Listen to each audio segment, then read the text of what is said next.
All right. This one, we're here at Moor in History School.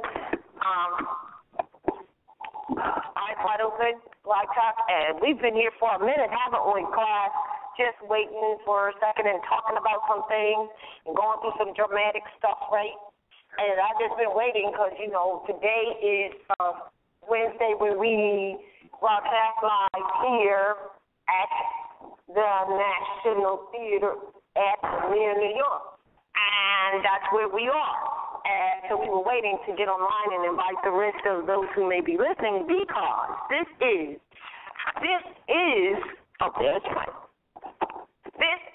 everyone, the acknowledgement of the completion of 9 years of giving classes right here.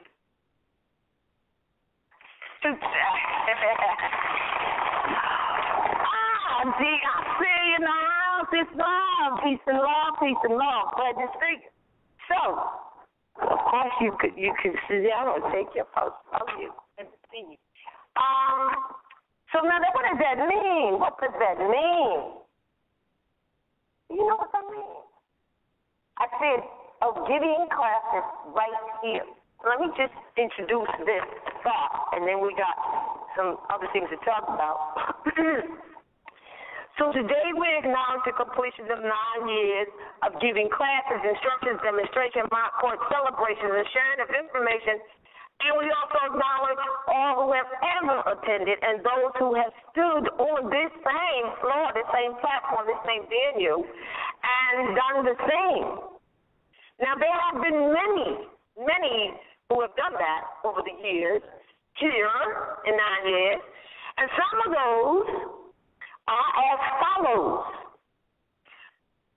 Nature Bey, Taj Tariq Bey, Abdul Talib El-Mozi Bey, Hakeem Bey, Kamekiyu Bey, Cheyenne and Cornell of the ALF, y'all remember this? Aboriginal Law Firm?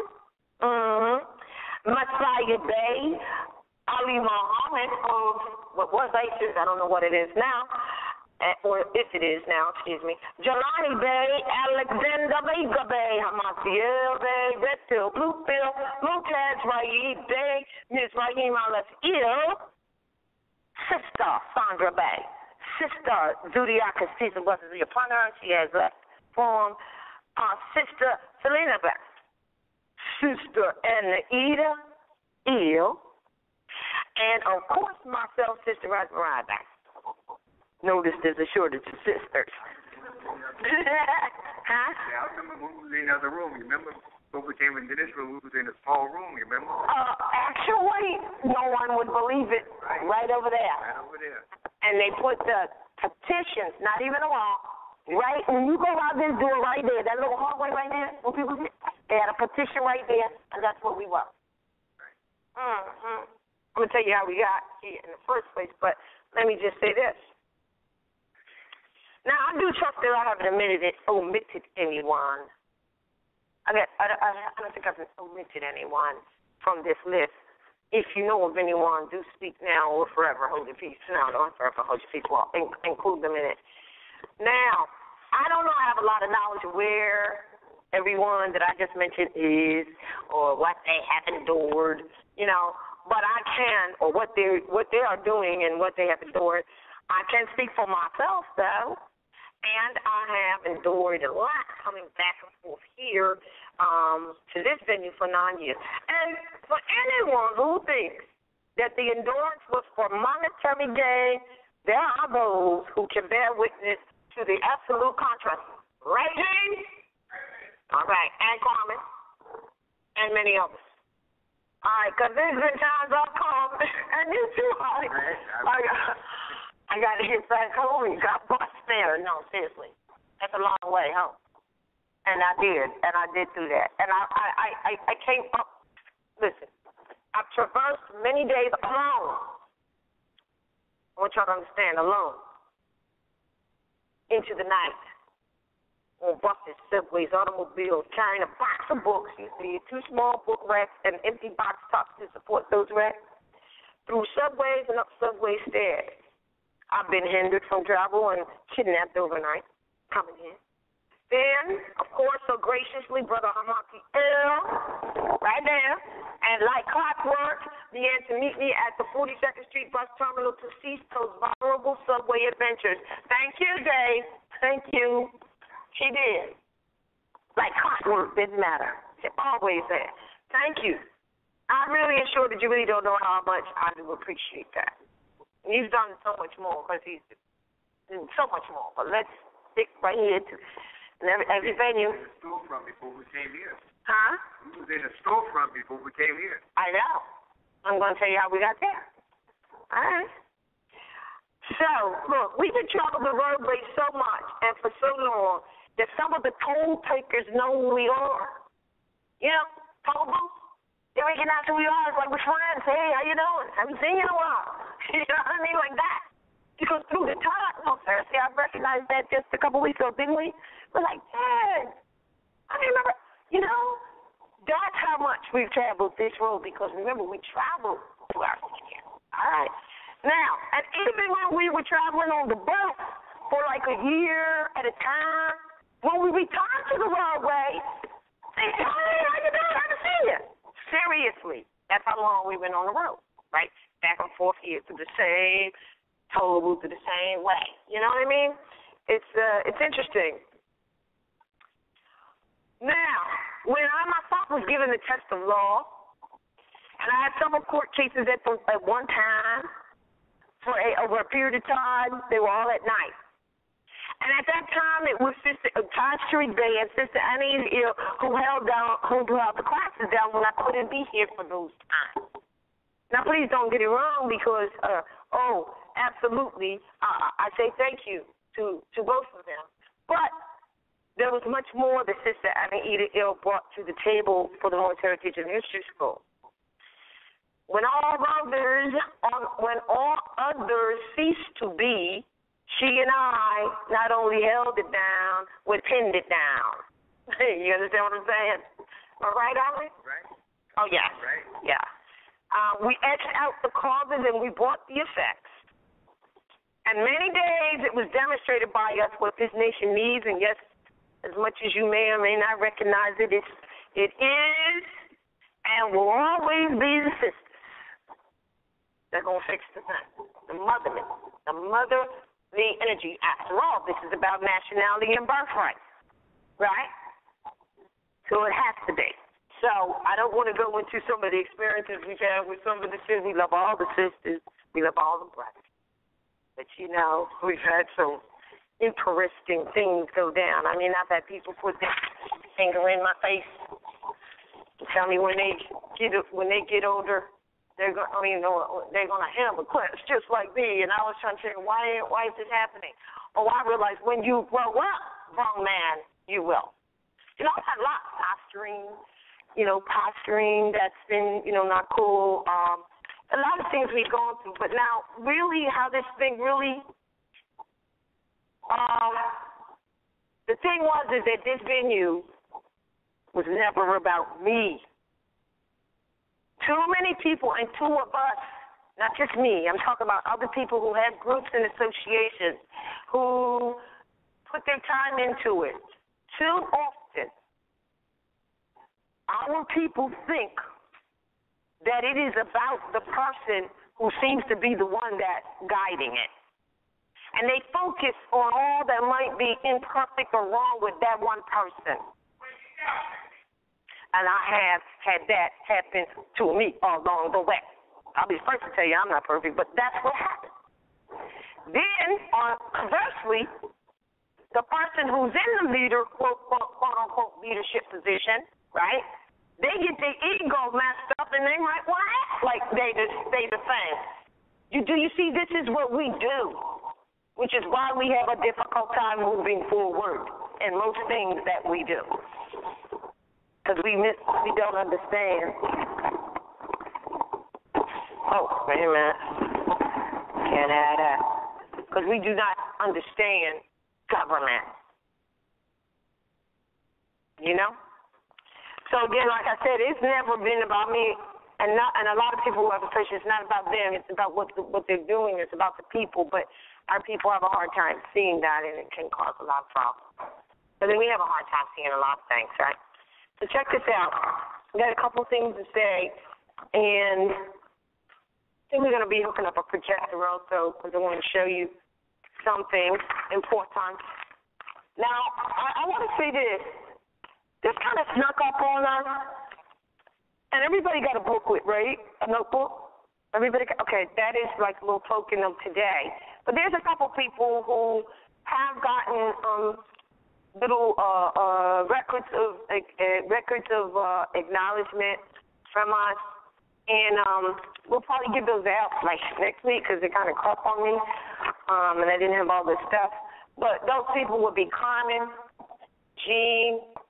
They've got one before, so there's no big surprise for their dedication and time here. Ali, you've received one for you've been here for a long. Well, Jean actually has been here, and Carmen, I guess, right behind him, being. I met Jean at the storefront. You met him at the, I forgot, the storefront. How did we even get to the, right, because, okay, here's what happened. Myself, Nature RVBey, that's why I mentioned him first, because he's the one who gave the first class, and then Todd gave the second class, and we gave, from the time we gave the first class, on 128th at Jack's Place. But prior to that, see, what happened was we were out touring all the time, going here, there, and everywhere.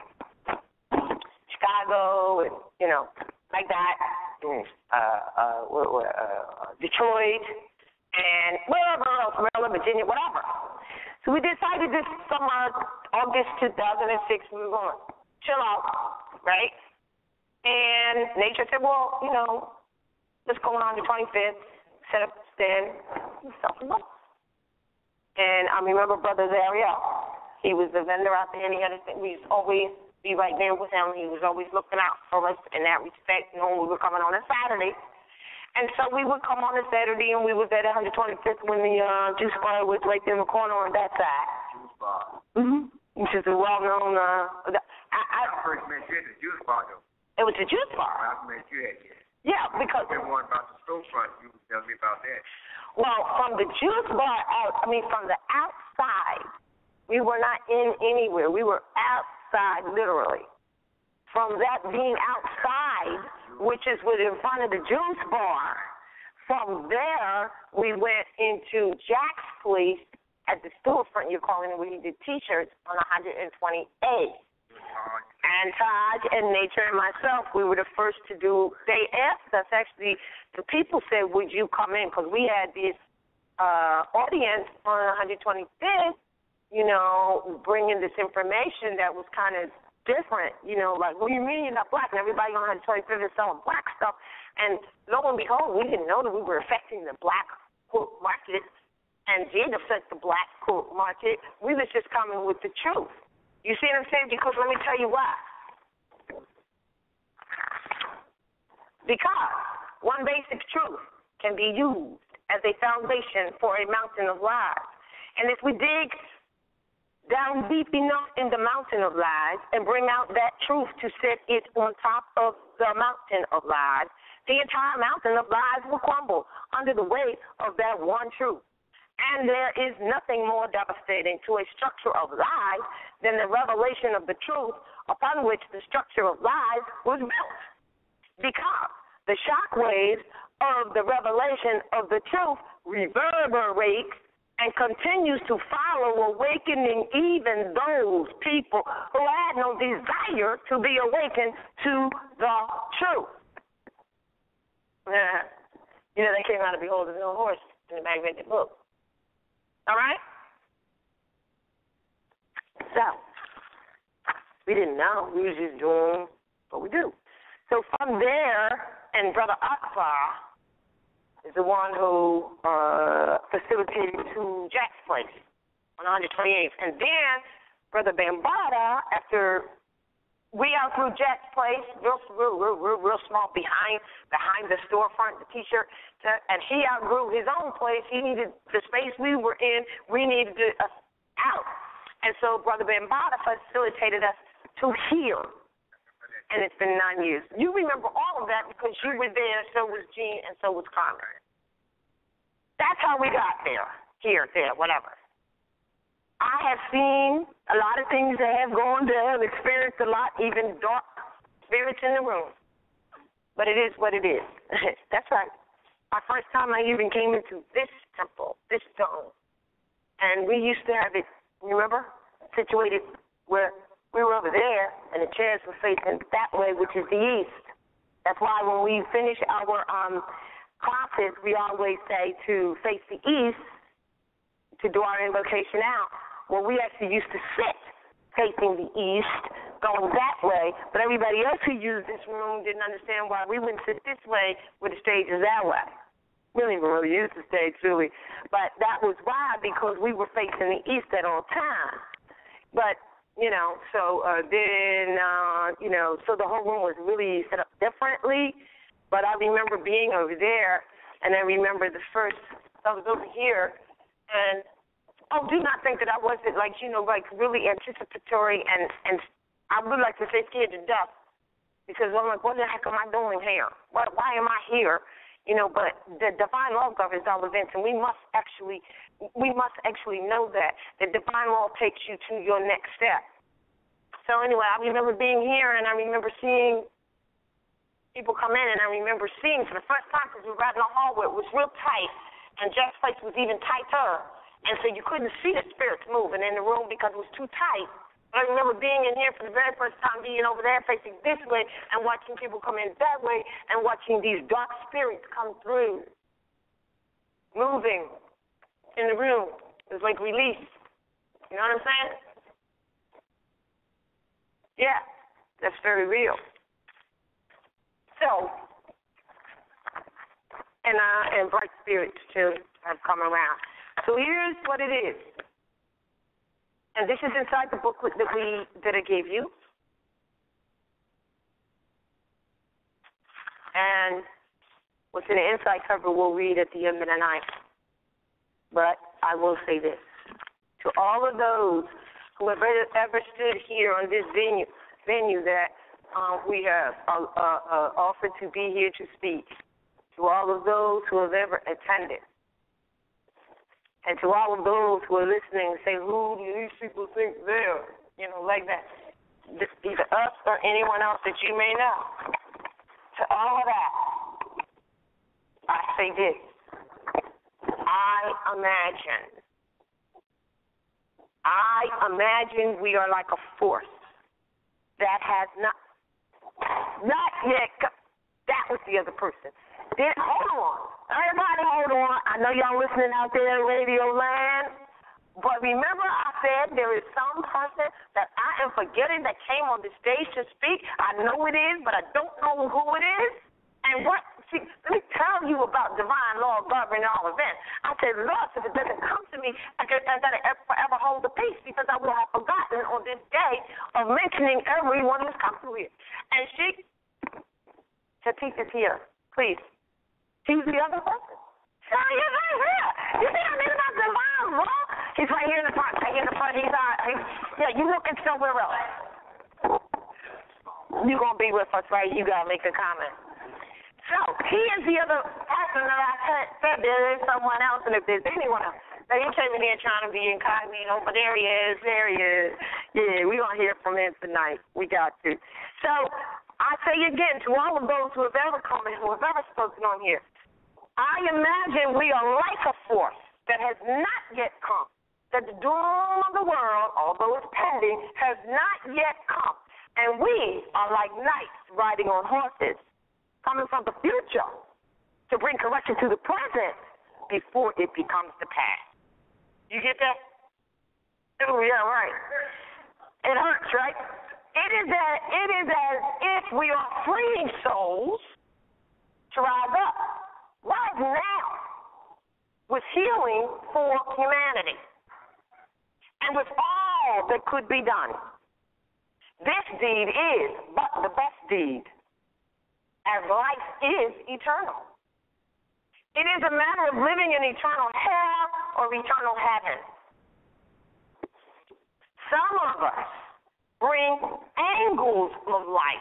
Angels, because that's what an angle is. It's an angel. That's what an angel is. It's an angle of light. And light is the truth.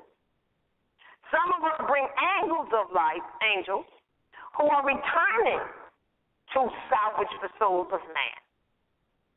Are you an angel, cloaked in the night, riding a white horse, carrying a sword, balanced with the scales of justice to salvage the souls of humanity? I wrote that back in 2001 or 2, I think it was. And I put it on the plaque when I first met RVBey. And I went to sleep at night. And when I woke up, because in my chart I have automatic writing, I just lately haven't been able to have the time to write. And this, what I just read, came to me like pick up the pen and write it, which happens often. And I did. And myself and Abdullah put it on. I said, Abdullah, I wrote this. I don't know who it's for, though, but I wrote it, but I don't know who it's for. I certainly didn't think it was for me.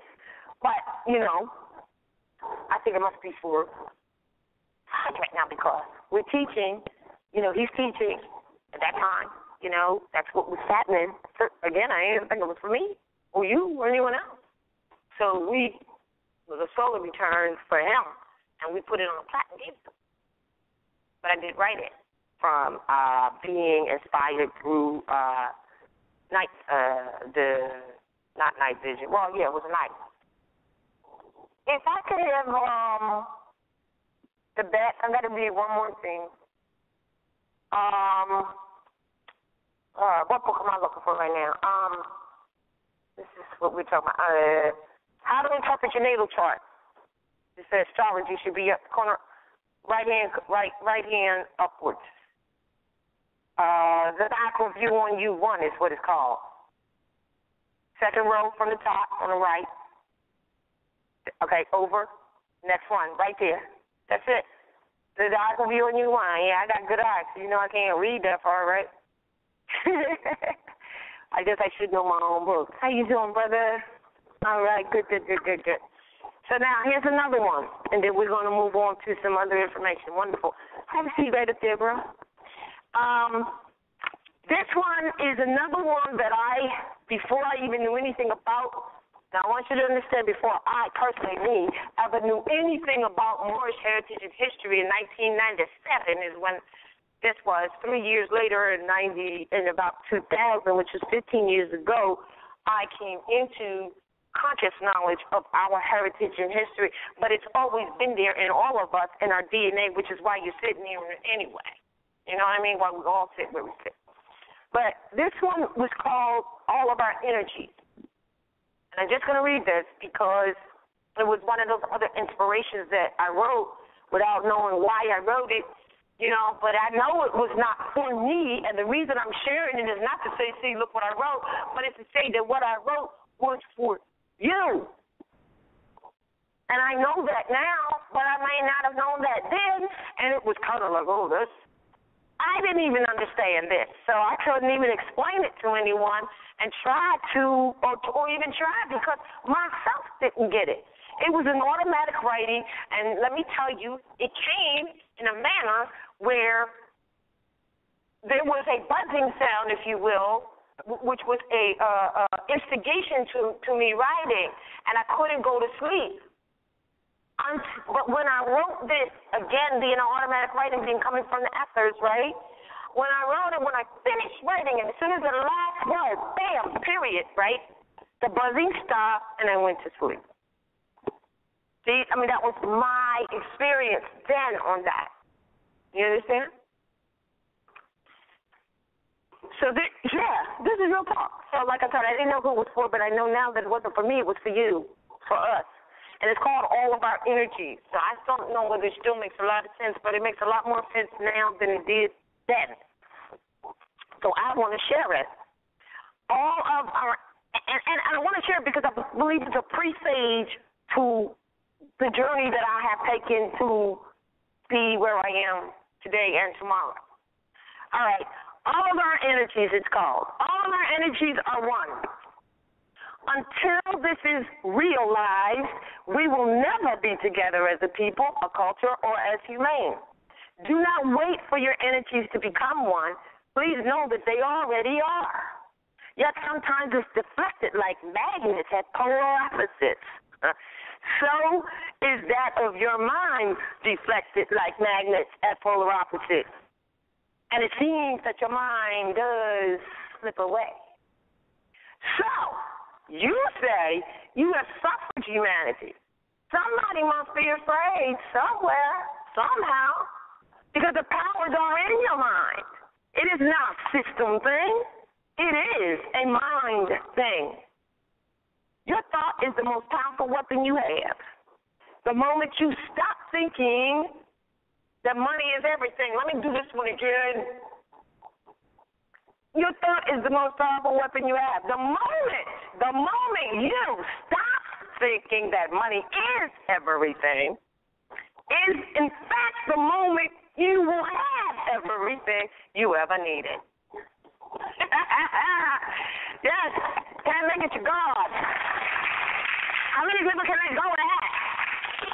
You know, when you say that to people, even today, right? Even today, I'm going to finish this, but when you say, oh, it's not really about the money. Well, what do you mean it's not really about the money? Because I got to pay this and I got to pay. No, it's really not about the money. The money is not the object. Once you stop thinking it's everything. But you know what? You're going to have to find that out for yourself. Can you let go or not? Can't nobody tell you that, man. Don't know about being told. That's one of the things you want to find out for yourself. Are you able to let go or not? Because the moment you do, you're going to find yourself still standing there breathing, and you're still going to need to eat tomorrow, and you won't be all right. That's just the way it goes. That's just the way it is. But nobody can give that. So, the moment you stop thinking money is everything is the moment you will have everything you need. Now, to brainwash or to wash your brain is to destroy billions of thoughts and of thought processing that has been passed down very strongly throughout the years. A day is 1,000 years. 1,000 years is a day. So now you are in the seventh day. That's all there is. You know what I mean? I didn't know nothing. I didn't know nothing. What I knew, they didn't tell me. That's all there is. It's like a seven. And when the work was done, I don't know when that is, but when the work was done, they returned. They returned to take vengeance. Vengeance is mine, says the Lord, right? And when the work was done, they returned to take vengeance on all those who did not see or did not come into the light. That's the truth, right? All right. One warning is all you will get. Just one. Now, if you don't heed the call, don't worry, because the call just simply shall not heed you. So that means that you will never know, right? But here's the kicker. You got to know. You got to know the legend. Because knowledge, you got to know the legend. Knowledge is power, but information, being informed, is the source. Islam. And so, we're here to inform you. We are here to inform you, and tonight, sisters listening and sisters family here, we do have sisters sitting on law, made me think about that. We're going to go through a synopsis of a finality of, as soon as I get the projector off, of, do you have the projector? Oh, you're working on it. No, I don't need it right this second. What I think is a synopsis of why we're even here and what all these classes have been. Because let me share something with you. Just today I got a phone call. Oh, something's on this table that, wow, just rip that up. Wow, I did that to you, but you see what just happened, right? It's not my fault here on that one. I don't know what this is. Oh, it's tape. I'll cover it up with this tab here. Sorry. Tonight I was going to show and give, and for the sisters to hear, the position they must take in order to control the family and control people from controlling your family and making you parentis or impressing upon you parentis locus parentis on your family as if they're your parent. Because that's all that's really going on. You have got to understand that. If you're not you have not freed your mind from knowing that that is what it is, then, you're not going to receive that information at all yet. That's just like we were just talking about receiving, let's see, what were we talking about earlier before we broadcast? We were talking about, as an example, Brother Ali, of the mental slavery. Oh, yeah, about sovereignty. About sovereignty. This is very serious because we talked last night. And if anybody didn't listen to the last night show, go back and archive it.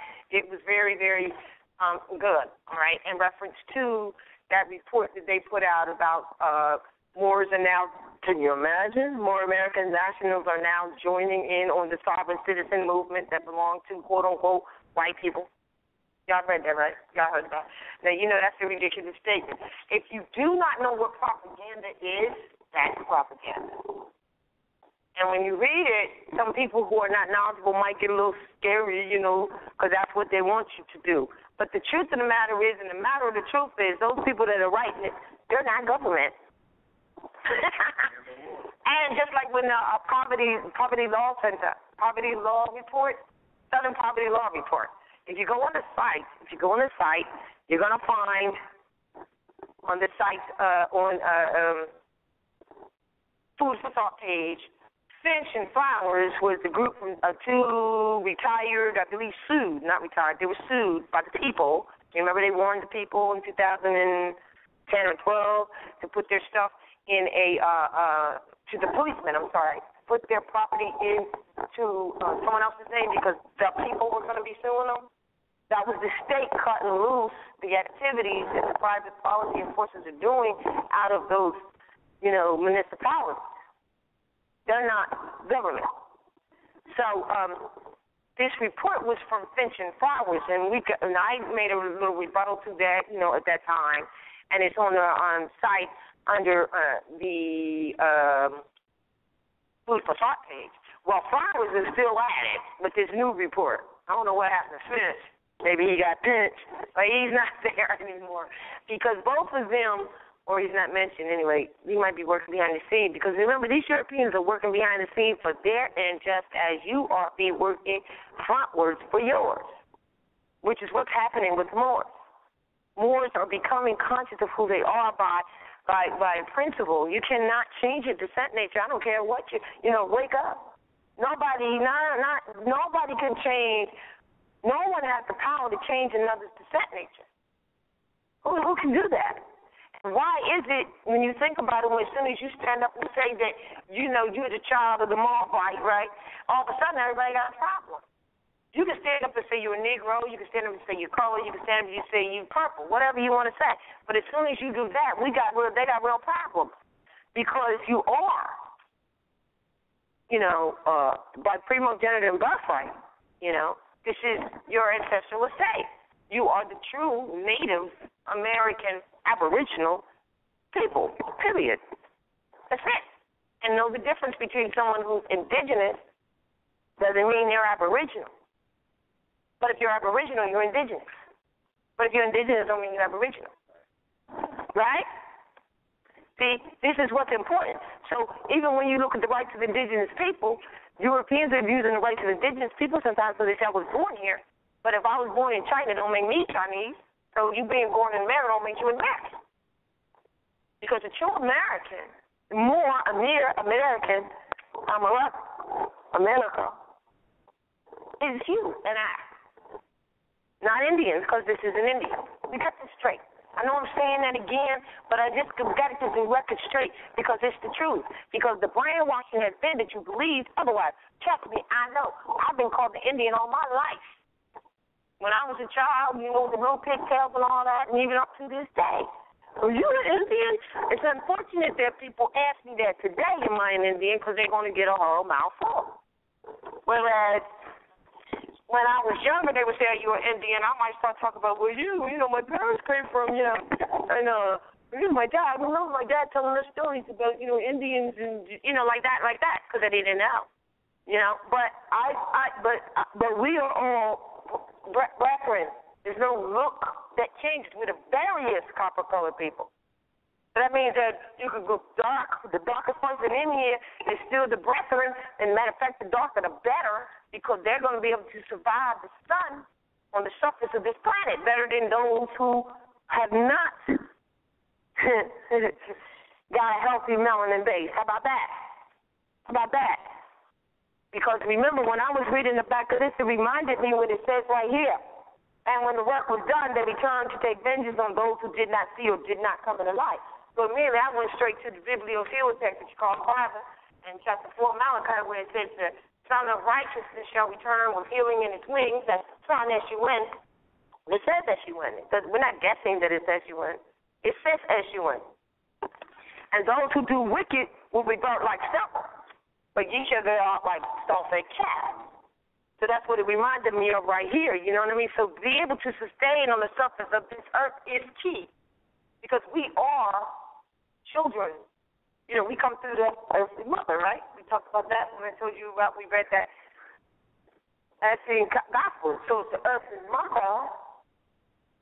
And if you don't follow the laws of the earthly mother, you will not get to the Heavenly Father. It's not going to happen because they're one and the same. That's some heavy stuff right there.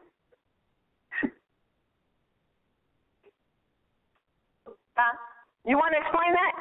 Hold on, before you do, we need to give you a microphone. You can come up front and explain that. I'm going to get some water while you do it. Fix your teeth, all right? That's loud. It's good to see each and every one of you. I say peace and love. Yeah. Mother and father are one and the same. A lot of us get this misconception about father and man. Men think that they're man because they think man is man. No, man is not masculine. Man is a feminine principle. No man, W-O-M-B-M-A-N. The first man is no man. See, like a lot of us been mistaught, misconcept, especially through this mystery called Christianity. They say man, Adam, is atom, A-T-O-M, is the energies, it's the energies, and mother and father is one and the same. Sater, S-A-T-H-E-R, it's spelled M-O-T-H-E-R, not F-A-T-H-I-M, not M-O-T-H-I-M. It's unheard of, it's not even natural. Woman, father, mother are one and the same. So when you honor your mother and your father, thy days shall be long upon the earth realm, which the Lord thy God Allah hath given thee. That concept, we've lost that. You know, we still running around calling ourselves black, African American, nigger. I think I hear that so much until I think that that's their names. Sometimes I ask them, do you have names? Because you can't get respect if you don't respect yourself. You can't get no one else to respect you if you don't respect yourself. You don't respect your children, your sisters, your brothers. You don't respect yourself for calling yourself these names, so don't get pissed off when somebody else calls you those names. Because if you call yourself black, you're outside of the constitutional flow of government. So this is why the police is able to do what they do and be off. Because you're a black man. You're African American. You're not Aboriginal and indigenous. You're part of the Dred Scott case. You're a slave. Please do not get it twisted, because we got prominent blacks with so-called money and so-called power that they think that they have. Let them screw up and you see how much power they have. The only power that you could really have in power in itself is just an illusion. It's the force that gives the power and strength.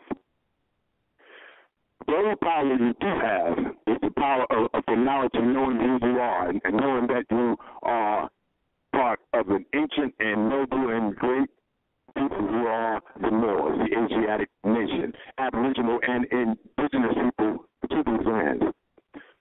no offense in not stepping on his toes, the so-called white man, he's not even white. The only white person is us. White is status. It has nothing to do with skin complexion. We hold the highest status in the land, whether we know it or not. Most of us don't know it. This dude called us a nigger. Hey, my nigga, you know, I went down there yesterday, man, and saw my little man, and then this nigga over here called me, man, and then I called my other niggas, and then we met those niggas over there. As long as you do that, you tear the spirit down. So your protection is gone. Your protection is gone. The angels or angels of light cannot protect you. No lie, because you stepped outside of that. You disrespect them. Man, I walk down the street every day. I see little children. I see a little girl, like she could be no more than 4 years old, lying and put it in, baby. I stopped. I said, baby, what are you doing? He said, oh, I said, don't do that. The mother sitting there, that's cute. I said, no, it's not cute when somebody snapped her and they raped her in the room or they sell her to Pakistan somewhere. You think that's cute? We disrespect ourselves, and then we get pissed off when things happen. Oh, they shot him. And yes, they did it because he's black.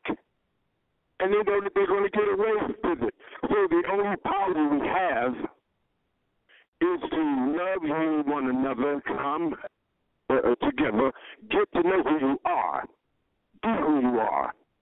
And that's where the strength lies. The strength lies in the numbers that we stand for, not the $1 Million Man March, not the Black Man March, because black people have been marching forever. We are marching as people I know.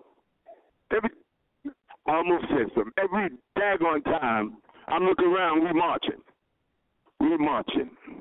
We marching. No justice, no peace. No justice, no peace. Well, the peace is upon what? Justice. And upon each one being able to keep their own possession. How can you keep what's yours if you don't even know what's yours and you don't respect or treasure what's yours? I mean, I really didn't come to speak, but Sister Rosin put me on the spot, so I might as well talk to y'all. If we don't, yes, that's true. So there's no way I can sit and say, no, I'm not going to speak to my brothers and my sisters and let you know what's in my heart each and every day. And it breaks my heart to see us tearing each other down like we do. They look at me cross-eyed. I'm your brother. But the Palestinian guy walking in the neighborhood, walking his dog, he don't even look at them twice. So see, the slave master still got you. Still got you. Neighborhood. Well, you've been in your neighborhood all your life. What have you done? You get pissed off when you see some snowflakes walking around, carrying the dogs, jogging. You know what they do. They jog. They're always freaking jogging. But it's all right. I'm not saying that to throw no slaves against them. Because whether or not you want to accept it or not, they're your brothers and sisters through Yaakov, which you know in the Bible is Jacob, and his father called him Israel. Those are your cunning brothers and sisters. No, they can't do what we can do. That's why they're doing what they're doing now to try to secure them so much. Don't you know we're the only people that's been named? I've been since 1962. I could remember that far back. 62, 63 on. I noticed they call us Afro, no Negroes, colored, Afro-American, then black, then African. I had to ask, how many names do we have? We must be a heck of a people to have so many names throughout history. It's ridiculous. But the only true name is that we've been seeing it all our lives in the Bible about the Moabites and the Canaanites. They speak about it in the Bible, but a lot of people don't know who it is because the preacher by the time he gets to, and Jesus said, and God, and all that get you so spooked out. You be in the clouds some daggone where. Oh, hallelujah, hallelujah. Not to throw no reflection against Christianity, just against the dogma that it's been propagating and still propagating. Don't you know our females, we keep the church going? We keep it. The Catholic priest said, so-called black people, they kept Christianity alive. It's the newest religion on the planet. It's the founder of Constantine, the father of Christianity. Romulus and Remus. That's your Cain and Abel story. You understand? So, see, we need to really reevaluate ourselves and go in the mirror and see who we are. Yes, I'm going to say it like this. Many are called, but the chosen are few. It's going to be the chosen few that get the job done, not the many that's called. Because, as I quote the prophet Noble Drew Ali, he said, I look out and I see thousands of you Moors, about 1,000. But I can count on one hand with fingers left over how many is going to cross over. Now I'm paraphrasing. How many is going to make it? Many are called, but the chosen few. There's a lot of Moors out there that, don't get me wrong, I love them, but they're playing games, man. They're playing games talking about I and me. There's no I and me. There's us. We. It's the prophet's movement. So therefore, it's your movement. You're the Moorish Science Temple. You should find a home temple. That would be a beautiful thing. But if you still seeking, it's this home temple. This one right here. This one. Get it right. Get this here right. So whenever you do step into a temple, you'll know if they're right and exact just by hearing them say 2-3 words. Because sincerity stands out all by itself. You don't need no backing. Don't need anybody patting it on the back. The truth stands for itself. You don't have to defend it.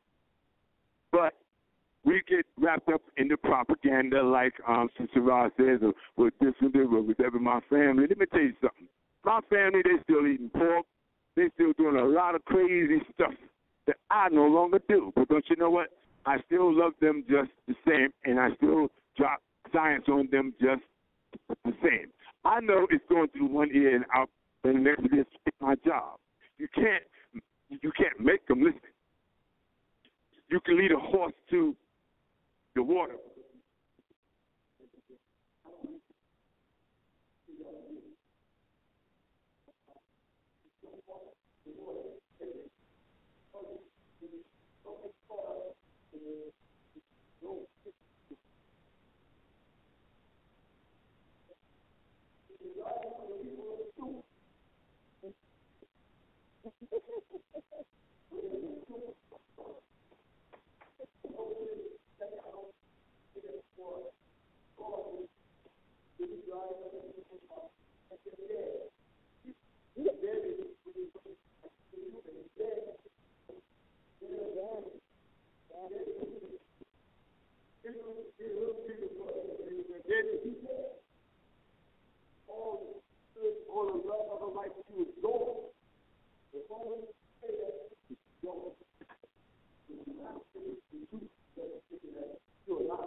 Because what binds us is my belly button that I was set from.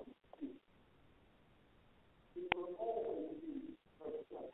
I don't care. There are others there. No, you're not some. There's no man. You are the protector. You're the servant. Keeping you Bible like it's written, and the Quran.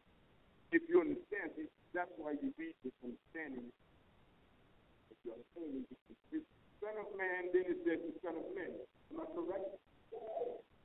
Son of Man and the Son of Men. Son of Men. We're various and unsure, unstable. But by nature, he's able now that when the child, because the child is what the son of man, son of womb man. I beg your pardon. Well, this microphone is not projected, Rob. Yeah? Oh, okay. Well, it seems like it's not. I got you. I got you. Okay. The Son of Men and the Son of Man, I apologize those nationwide. You have to forgive my myself. Sometimes I get too excited. But it's the Son of Man and the Son of Men, the Son of Womb Man, which is her, the man of the house. We are the protectors. We go out, we scout men in the land, we're big and strong, we protect. But she's stronger than us. It's not, have you ever fallen like in love? I don't care how strong you are, break it down like a little baby in a cat. I'm sorry, baby. You know, I didn't mean to around your voice. Man, yeah, man. That's right, man. Yeah.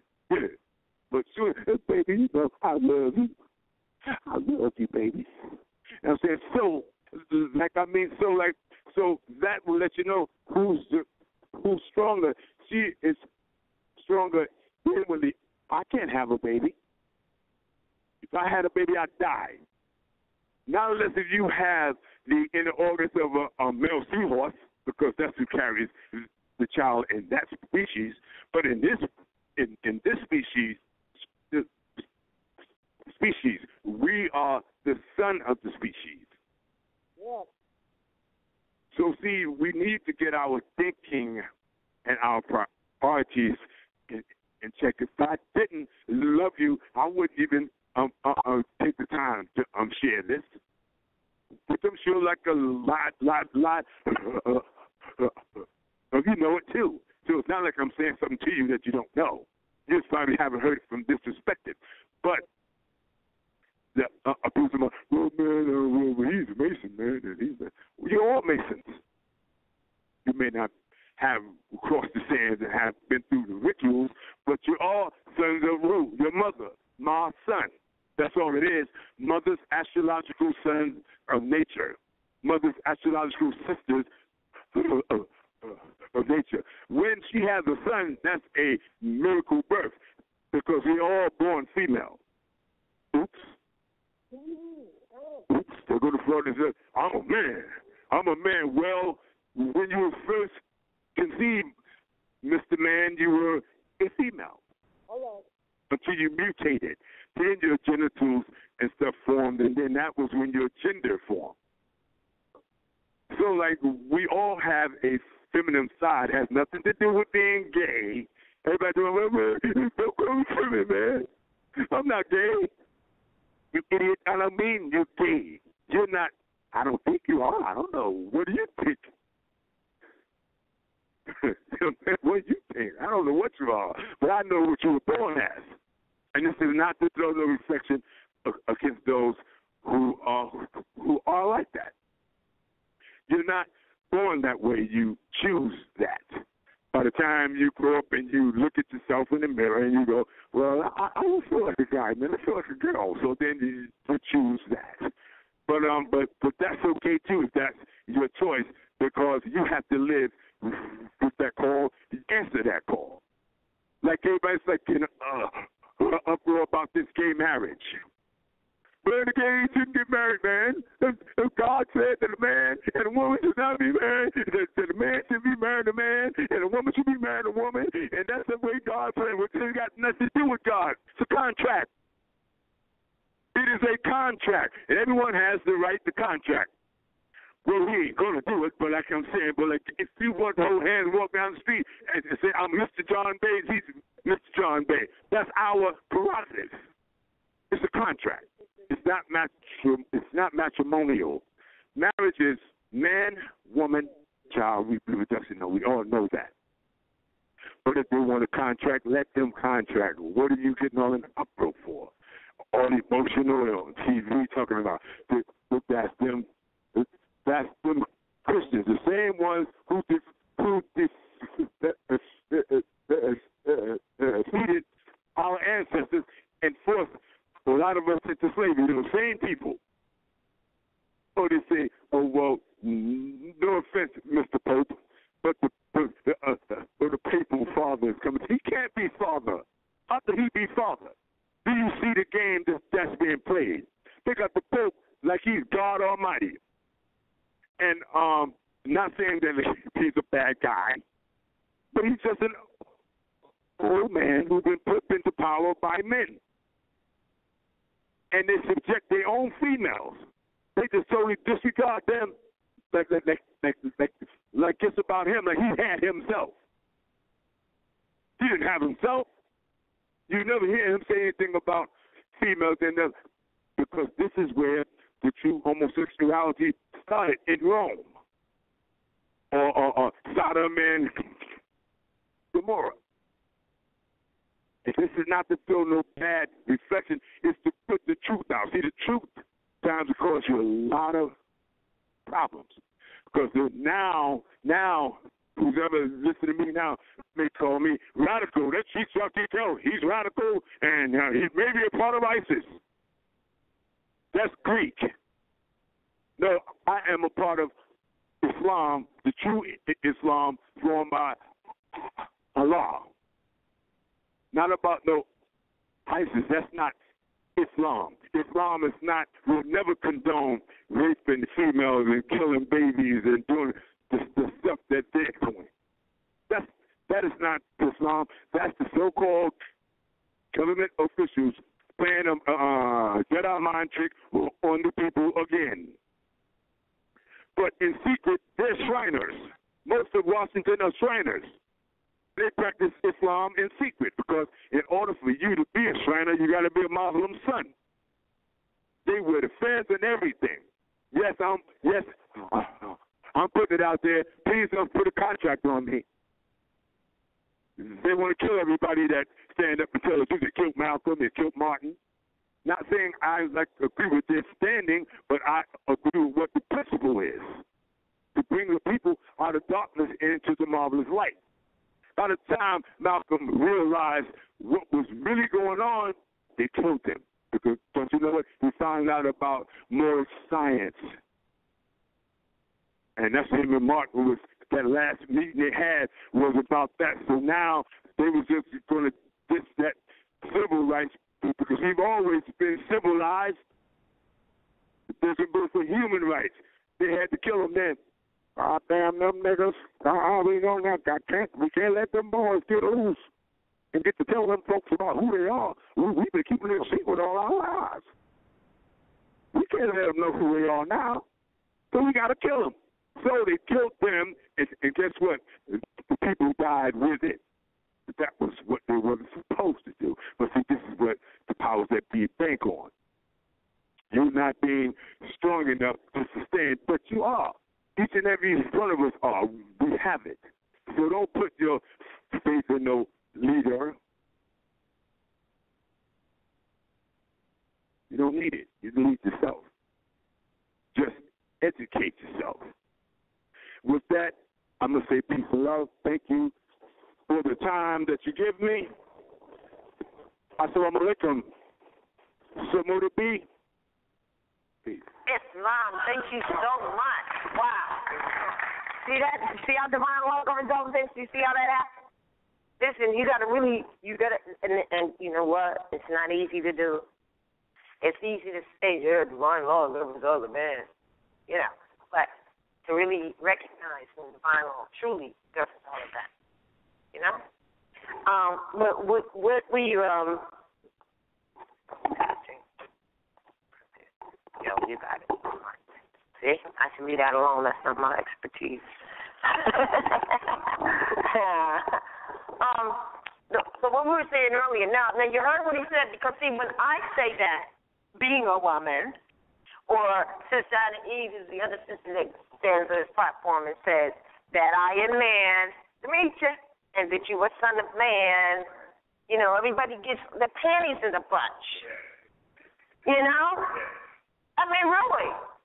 Because, as stated, it's the teaching to suppress women. Now, everyone knows this because you see the picture of the Pope that he's talking about that's worshiping the sister, which is supposed to be Yeshua's mother, Mary, right?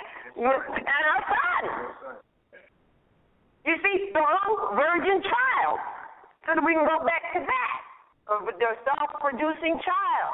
They're telling you about the virgin child all day long, but as soon as I tell you that you are the seed of the thought of Allah, and that's what you are, and you carry a seed to spark the eggs that are all female in my stomach that I come here with, we get all panties in a bunch again. What do you mean? You don't need me to have the baby? No, because I am man, and you are son of man, so how could I need you to make you? It doesn't even make sense. That's why let's go back. Virgin child, what's up? But as soon as we say it as women, everybody gets upset. But in a brother, if he has the honesty as spoken to say it, he'll get quite upset. That right there shows you the suppression of women that has been going down in all of the disciplines. Do you understand? Which is why even sisters today don't know that they need to be right here. Don't know that they need to be the parent to their child and not let these people be the parent to their child. Don't know. And then got this system going on because they're being the parent to your child, right? Because you're not being the mom. I am the mother and you are. So it's a wonderful position to have. Hell, Jesus, Yeshua was okay with it. Why not you? You know what I mean? He said, I'm son of man. Oh, I'm son of man. Oh, yeah, he said he came to his father's work, but mother and father are one and the same. You see? And so when we become one with the all, that's great. That's why the way of ascent is the way of descent, so you can learn. That's why we're here. Right? So sisters, they got to start being the parents to their own children, which is the weakening force of everything. Now listen to this. This is meant to be. Where did he go? Did he leave? That's okay. That's all right. He probably went to get something to level this. We'll fix this. Or maybe he just didn't. Okay, I'm not sure. Because I'm not clear what to do next on this one. But that's okay, because what we're going to do is this. So this is why, on a lawful position, now first of all, let me give you a little, since we're talking about this, because we didn't come to talk about it, but I'm glad he said that. I'm glad he said that so that we can say it next time and y'all won't get your panties in a bunch. Because until you hear that, you can't move forward. So that's why it's been stated to you. You can think of all these reasons about why, what's wrong with her. You can find 1,000 of them, but that's beside the point. Because she fell, and she fell right here. I ain't getting up over there. I got to get up where I fell. Did I break it? Oh, is it my fault? Did I break it? Well, I guess I better fix it then. Because it sure won't be you fixing what I broke. Okay? Oh, no, she's crazy. She's out of her mind. Too bad. She still is who she is. So we need to all get to fixing it, right? And all get to the acting. So I have this. Let me see if I can remember by heart. Very short. For all of my sisters. For all my sisters. Let me take this moment. This is another writing I had. I wrote it for somebody that was talking to, and I never sent it to him in a text, and I just read it. Let me see if I can remember it. This is to all my sisters, and we're going to go into what you need to do with these family services in terms of laws concerned, because you're going to have to get in that position, because it's coming. Because everything is going to be in the hands of Moors, whether you think it is or not. Everything. That means that you're going to have to deal with, like Brother said, he got family that's still report. You're going to have to deal with them. You're going to have to deal with those members of the society who don't want to claim that they are out of their mothers and fathers, because the Europeans will be burnt like stubble in a minute anyway, so they're not going to be around, but you still, they'll be in bunkers. They're going back to the caves. They just got luxury caves. But they may not never come out of them, though. So now, that's what it says, right? You show the caves and caves. Right? Underneath the ground. They have luxury underneath the ground bunkers. And if they can't get out, you can't get in, can't get in, can't get out. But they may never come out. Whatever. You think reptilians is in the ground now? Then yes, they are. And they will be. In the meantime, what you going to do on the surface of the earth that you need to know how to live on and need to know how to take that sun bath and be all right with it. And the air bath and be all right with it. And the water bath and the mud bath. We're reading all that in this book, this new book. But let me know when this is ready. I don't know what you mean. Oh, the website. The website. But it's really, really crooked. Is there any way we can fix it? Does it need to be closer? So, I lost my train of thought. I totally just lost my train of thought thinking about stuff that I didn't know I needed to think about. Did I go down? Huh? You know what? This is like one of the tests. I'm going to whisper something to you, and you say after the ladder rope and see what it comes out of. Oh, yeah. My point was is that what I wanted to do was I wanted to something that I wrote for sisters. Sisters, listen very closely. Let me see if I can remember if it'll come out right.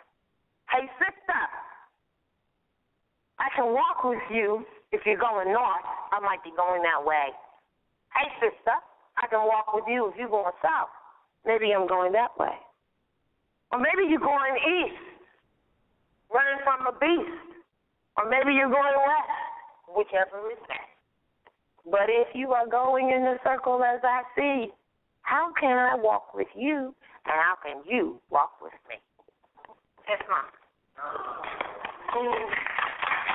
That's for all the sisters who can't get out of the rut they think they're in. Because they ain't in no rut. All of that is by choice. Because they are the super mental capacity that is the top. What do you call them? Top what? What's the one? Top predator on the planet. Don't tell me you in something that you ain't done, that you can't get out of. That's bull. It's over.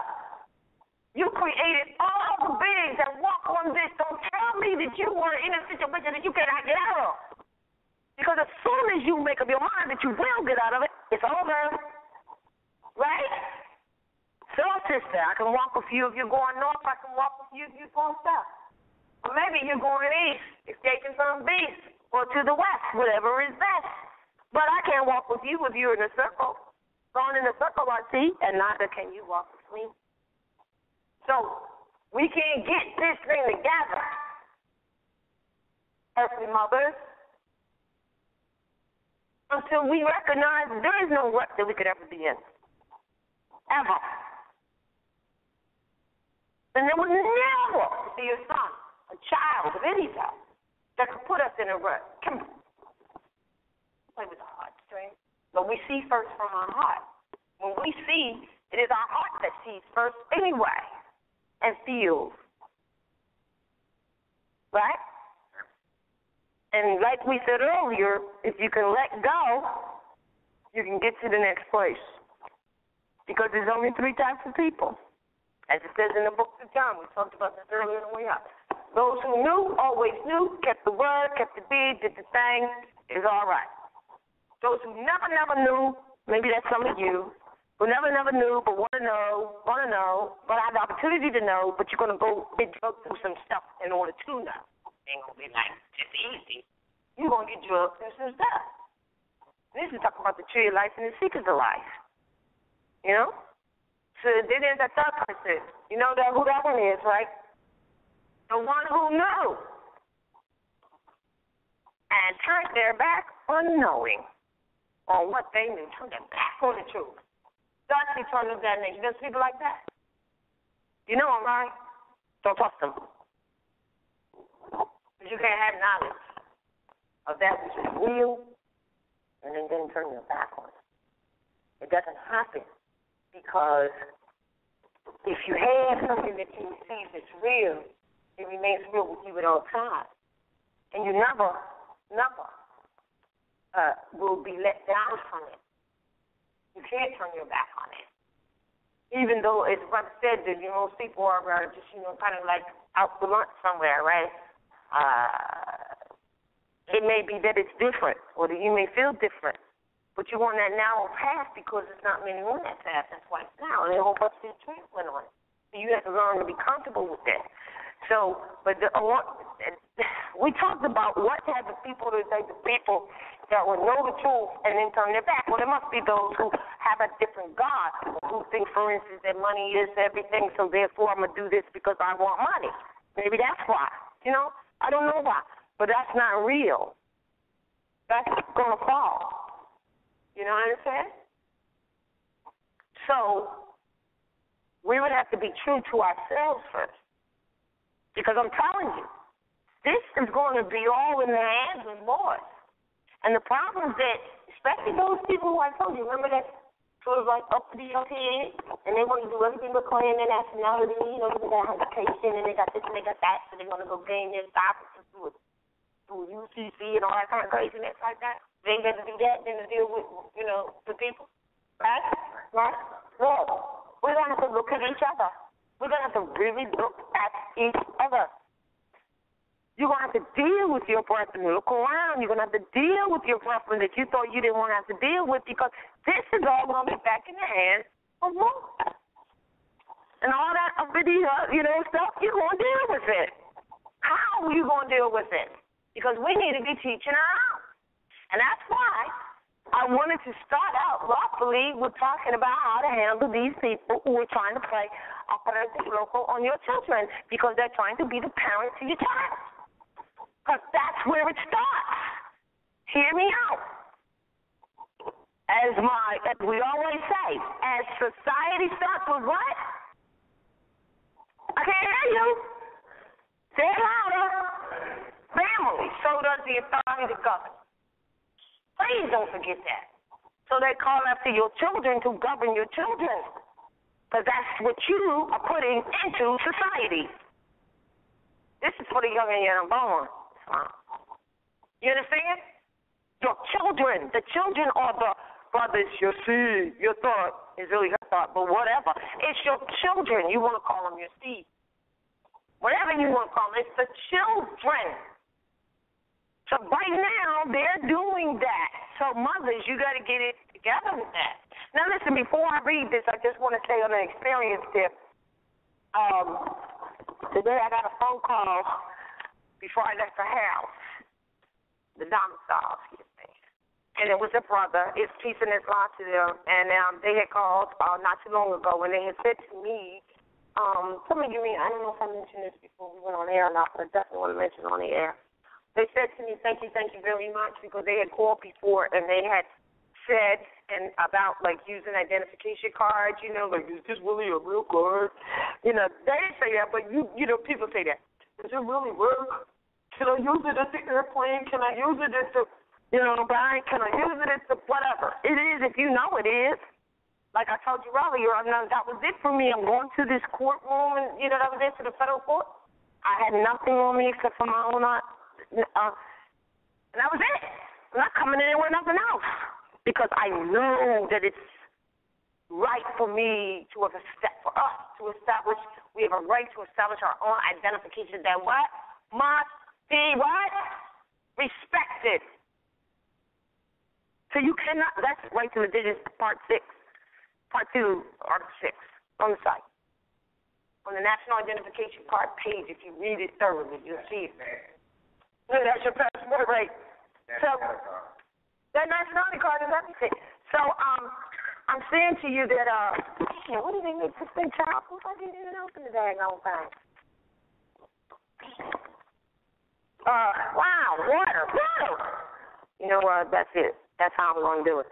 So, so they said, you know, is this card going to work? Does it work? Can I get on an airplane, et cetera, like that, da-da-da-da-da. And let me just show you as an example of what Prophet Noble Drew Ali said, man does not know by being told. Y'all heard that? Y'all heard that? Man does not know by being told, right? All right. I told him, I said, yep, you can get a plane. Because I did it. You did it too? Right. I know a lot of people who ask. All right. I said, yeah, you sure can. But of course they didn't know, and some of us here don't know, and some of us listening don't know. So, but this is one of the things that man doesn't know by being told. You got to go do it yourself. I can tell you, but and I can be honest about telling you, and it's the truth, but you still may not know. You know what I'm saying? Just because someone said that. So they called today, and they were saying, unfortunately I couldn't really talk to them, but they were saying, thank you very much. I went on the plane, everything was fine, and now, you know, I want to get straight with my waifu once had. I need to get it for my children, et cetera, like that. Fine, whatever it takes for us to be family and become one. Because you cannot be, you got to know the difference between having a membership and having an identification or being in an association or a club, or being members of a nation, as we all are, regardless. So I said that just because I wanted to make that as a thing that some people will say, well, I went, and it's like with the court thing, federal court. I said, well, you must not have been in a real court. But even if you weren't in a real court, you cannot be denied your identification. You can't. You have to remember, excuse you? As an Aboriginal Indigenous person, I have a right to establish. Aboriginal Indigenous people have the right to establish their own identity that must be respected. Why do people want to keep making you find who you are as a state member? You see what I'm saying? There's a reason for that. You're not. Because you keep the numbers up in the state, for one, and because they keep you into a mental slavery, for two, because you're not a natural person, for three, which means you are cargo and can be taxed, for four, and they're sick minds to even think of people in that manner. Yeah, you got your hand up. We need to give you the mic. Do you have the mic? Does someone still? Okay. Thank you. Yeah, you can do it. It's on already.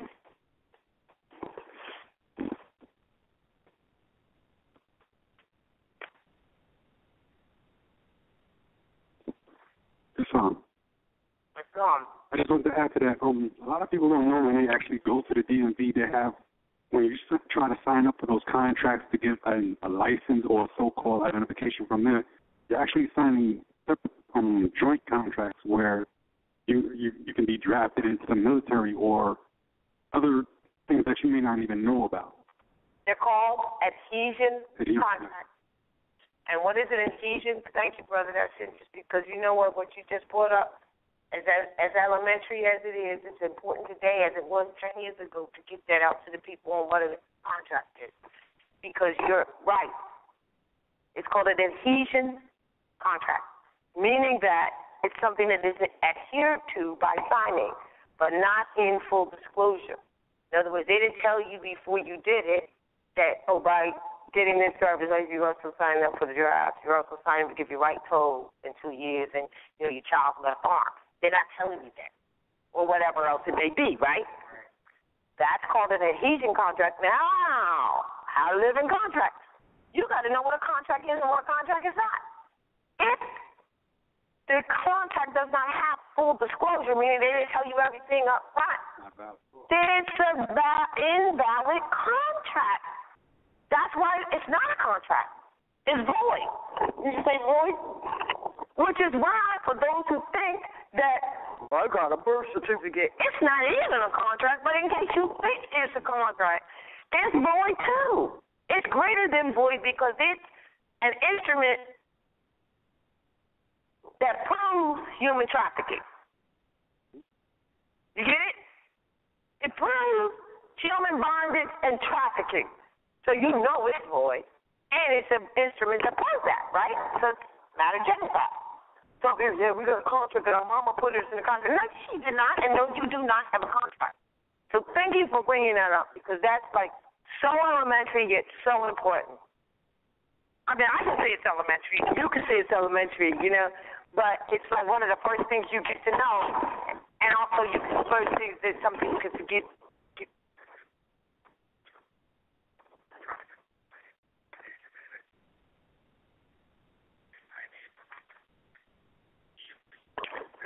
Phone. Yeah, there's other people that are listening that will not hear you. Yeah, when you're traveling, you try to get on a plane with your identification card, you know, they say you need a state ID from the DMV. They're telling you you need to sign a contract with this corporation in order to use their plane to get from one place to another. Love it. You're right. You're so right. Oh, you don't have a state ID? Or you need a state ID? So, like, okay, I got a phone. Well, this is not really a good example, but, and maybe it is a good example because we're so gullible. Got a phone call the other day. The person called and said, that's fine, you know, because we need to, verify they use the word Google and enhance your something search. Then I say, you know what, because I talk to him and say, you know, what is it that you really want? Don't call me no more texting. I like to see, like, I don't, you know what I mean, just to see. So, you know, then you press the one, and then you get to the question, okay, so you've agreed to a free website, and hold on, we're going to put our people on. I'm like, that's what they're doing. So then the people get on the phone, you know, after you do that. I'm like, so exactly what is it that you are pushing? Is it a free website? Oh, yes, well, we can give you a free website, and you have to da-da-da-da-da, and we want to verify your business contacts. That's what it was. Just to tell you how much they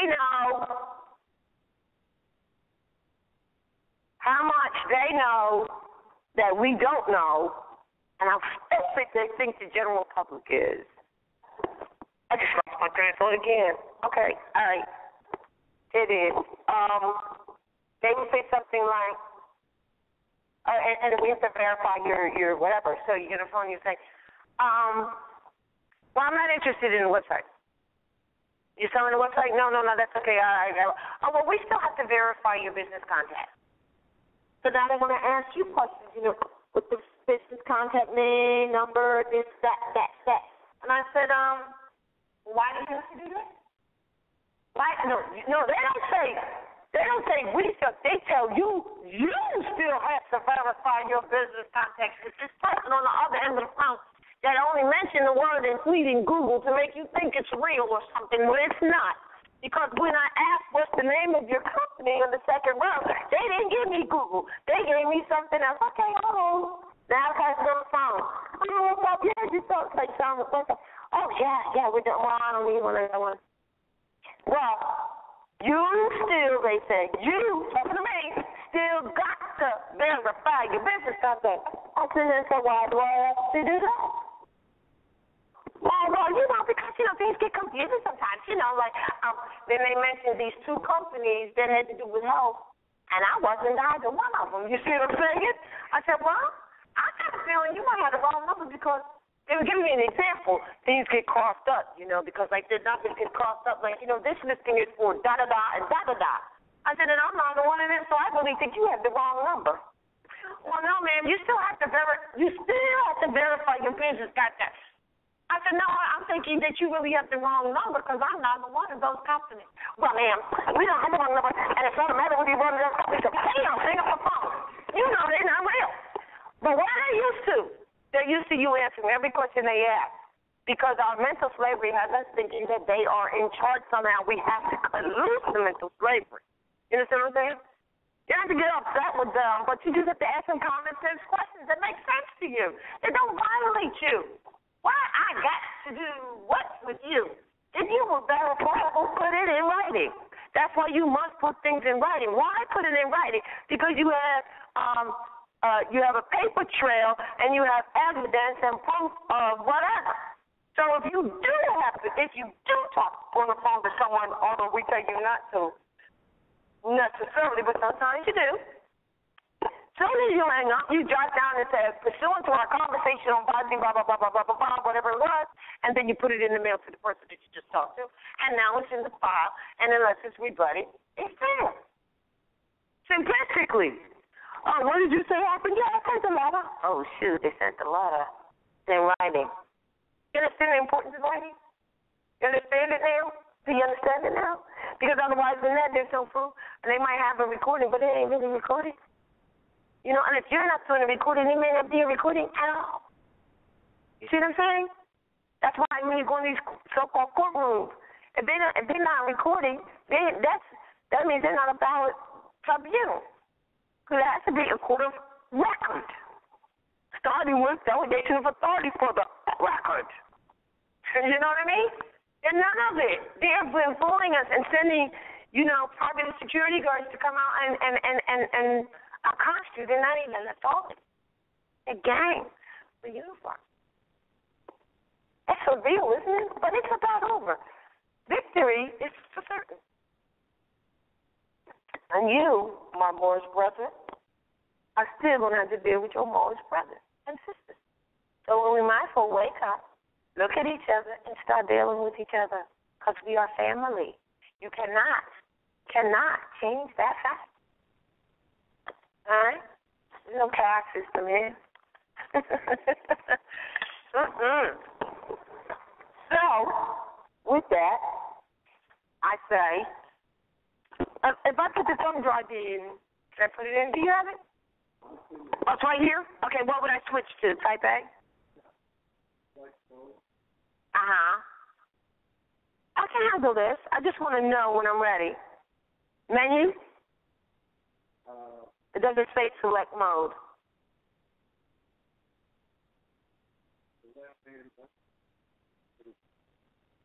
Short search. Type A. Oh, all right, I'm going to get back though. Okay, which one? Can we make it straighter than this?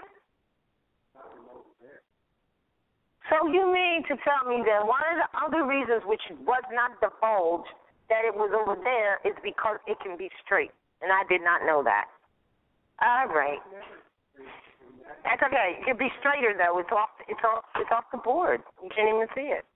It's not cool. All right. So let me try to see what I can do here. Fix this. Oh, you think it's funny? Are you laughing? Are you laughing? You're laughing, Shati, because you know what he just did, right? Being funny. Like, really, like if I hadn't known that, we would have kept the table where it was. Y'all know why you laughing? See what I mean? See how sons do? They try to mess with you all the time. They're like, well, why? I had it over there, but if you had it told me, see the logical. This is the logical shit. Stuff. Let's talk about the logical stuff, and this is what sons will do to you every time. Let's expose it so we can be real. That's why you ain't going to not for me. So now, if I had known that not having it over here would make it crooked, I wouldn't have asked for it to be here. The reason that I want it to be here is because it's much more comfortable and functional. You got your mic, you got your podium, you got your board, right? But if you knew that it was going to be crooked, if you left it here, you should have said so, right? Now you're laughing because you should have left it over there. The dumb shit y'all do doesn't escape the means to the end, does it? Oh, he's laughing because y'all love doing that to your mamas. Y'all love it. Like, let me get one up on you, but you don't have one up on you because see that I wouldn't have known. Only you knew. That wasn't funny. That's a waste of time. Funny at all. So why do they do it? When you have your son start doing stuff like that, you better look out the other side of your face because there's something wrong. They shouldn't want to do that to you, especially in front of people. We should beat them, right? We should get the belt out and give them a beating. Yeah, they think it's funny. That's why they're laughing. Y'all got that, right? You know, I'm exposing it on air. That's messed up. It really was. Waste time, waste the production, waste the projection. Now we got to move the table in order to get it right, because everybody knows I'm a get it right kind of person. You know that. I can't help it. There's 7 planets working with me in one place. I'm going to do the get it right thing as best I can, because that's who I am, and I am who are you. I can't help who I am, who are you. I'm beginning to, we all must begin to know why we're here. You understand? So now we can waste some time, as we just did, and we can move the table so that we be better for you guys. See, this is it. Not for me. Not for me. It's for you to see what's on the screen. But when you get people to think that it's about me or about whoever it is that's giving it, then we have a problem. No, for 9 years that we've been here, we projected it on this wall. However we did it, that's the wall we used, because that wall makes us turn our back to the audience, and we don't do that. We've never done that way. See? So now, another lesson. Signing in Roman's lesson. I don't know why he doesn't know this. We always project on that wall. Don't y'all know that business here? Yes. Can you say? And the reason is so that we don't turn our back to the audience and we can sit right here and we're right here, blah, blah, blah, blah, blah. That's how we've always done it, right?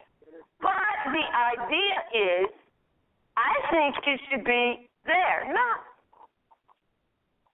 Again. But you got to love them, Mom.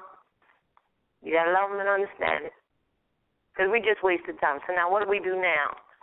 Let's see if we're going to fix this or if we're just going to let it just be out there, because it ain't about me.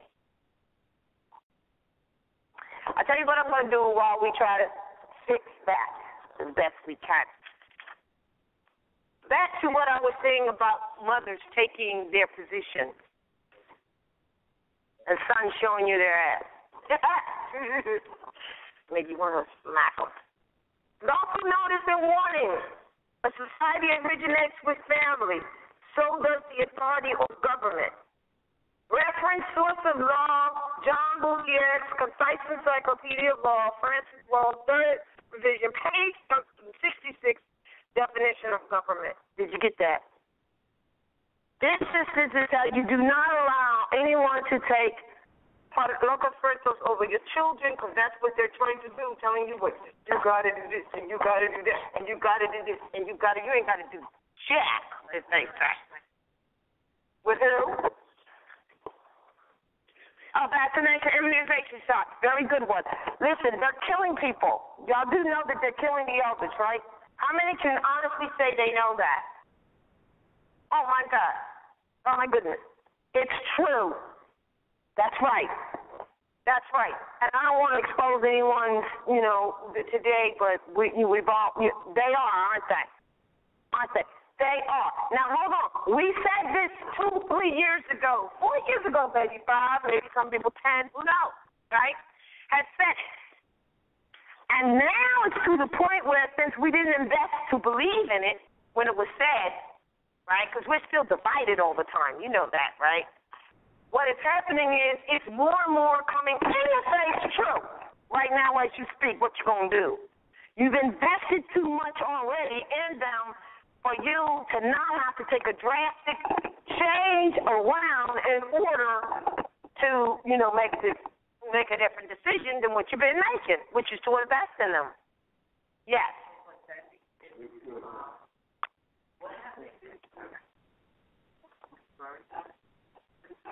Oh, cremation?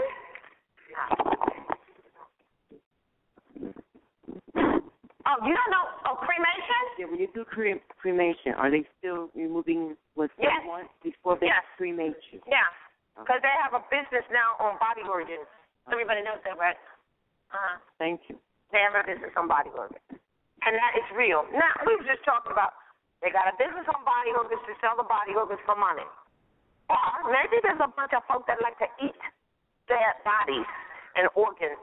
Maybe that's what's up with that. Who knows and who cares about that part? The part is you need to protect yourself for whatever reason.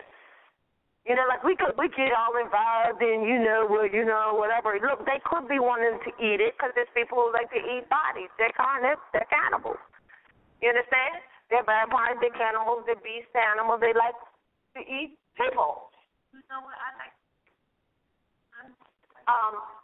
wasn't going to say this when I answered. It was involved in. Okay, since I left here for like about a year, remember, because I had a problem with my mom and my sister. Yes. You know about. Yes. What's been troubling me is that for the past 2 years, there has been 2 helicopters, one black, one white, fire department, police, ambulance, and they like watch me like if I feel like I'm a celebrity, and they've been like watching me constantly, and I don't know what's going on. Why they're watching me?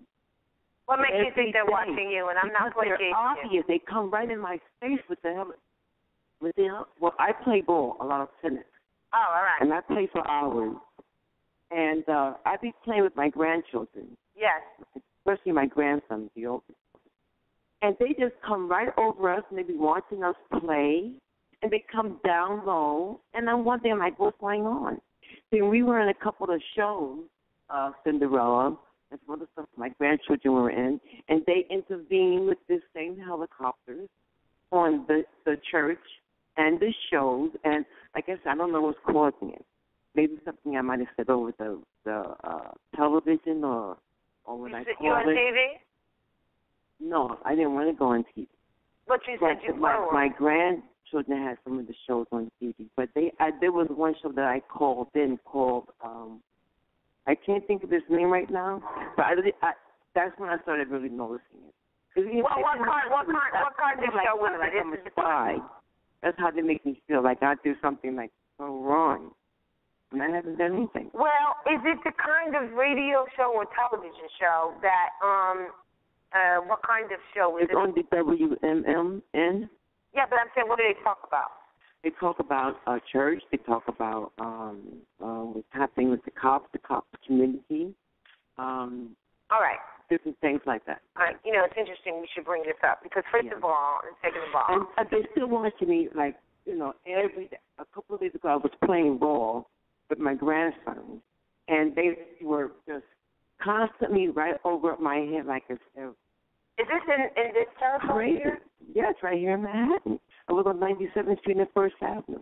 That's where I play a lot. And, yeah. Well, I don't know when I... Following me around and stuff. I really feel, like... Yeah. Wow. Well, aside from saying, what you talking about, Willis, are you sure they following you? But from what you're saying, like, one of the things is that, just like the report that they recently did in reference to Moors or sovereign or joining the already existing so-called white sovereign citizen movement, which is, propaganda. And just like they actually have Black Lives Matters movement, and when they have a lot of people who are band together for those types of things, that believe in those types of things, those are the people they go after. Yeah, as strong, as crazy as it may be. So you might not have wanted to be on certain things, but you ended up on there, and it might be. And the reason is that, see, when you know what you're talking about, and you honor your mothers and fathers by principle, by name and by principle, and you know exactly who you are, and you are giving information that's right, you know what I mean, and you're not talking about kill nobody and this and that, because a lot of them are. Then they can't touch that information because it's a circle of protection. It's automatic. Mm-hmm. And because it's right and exact, the resonation of and reverberation of those things. But when we're going into certain things and they're talking about, they already know these people don't know, and these are the ones we can, like, in other words, it's kind of weird. You would think that they would attack those who do know, but the numbers are changing. The numbers are changing because those who say, for instance, as an example, still want to be black, Negro, colored, Pan-Africanism, or Pan-African, which is an activity and not a nationality, don't know the difference between the two. Those who want to be that, they are now the target market, as opposed to those who are stepping out and know what they're talking about and taking that claim and that step. So the numbers are changing a little bit. Like they're going to change from those who really know what they're talking about to the pants off of them. Those who don't and want to be black, Negro, colored, and this group and that group and, you know, all of these groups and stuff like that, they know that they will never know that they need to sue them. Because those people are looking for, let me explain why. Those people are looking for these Europeans and states and other things to fix it for them. And if that's what you want, right, they're looking for them to fix it for them, and that cannot happen. Do you have a comment? Can you give him the mic, please? You actually brought that up 2 classes ago. Yes. Yes. Right.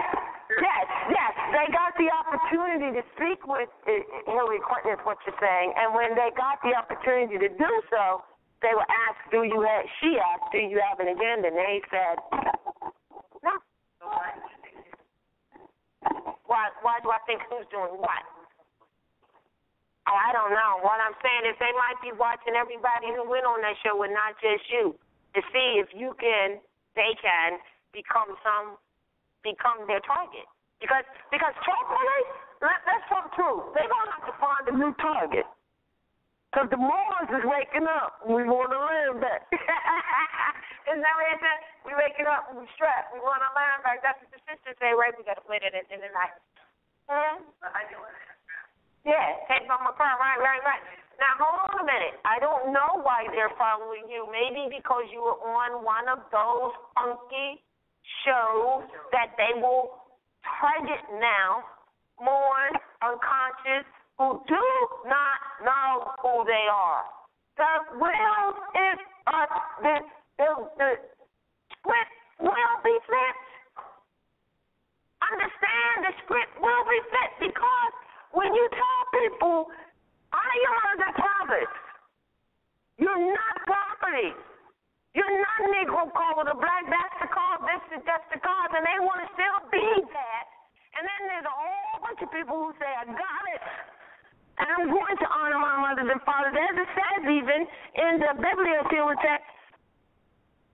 So that my days on this airplane won't be lengthened. All right, now you got a bunch of people who refuse to do that, but there's more of those who are doing it, and they're vampires. They got to get somebody. They're not getting as much as they used to get. Listen up. If you know that these people live and put food on their plate by raping liberties, you know it now. Then what do you think they're going to do? 5 o'clock tomorrow? They're still going to put food on their plate by raping the liberties. Y'all talking a little too loud back there. By raping the liberties of other people. They are not going to have you to do that with anymore, though. So they're going to go find some people who still looking for them to fix stuff when they're really the daggone big bad wolf and the vampire wants to suck your blood. Come on. That's it, and that's all. There's no other way. They don't produce a product. They do not produce a service. You understand? You get it now?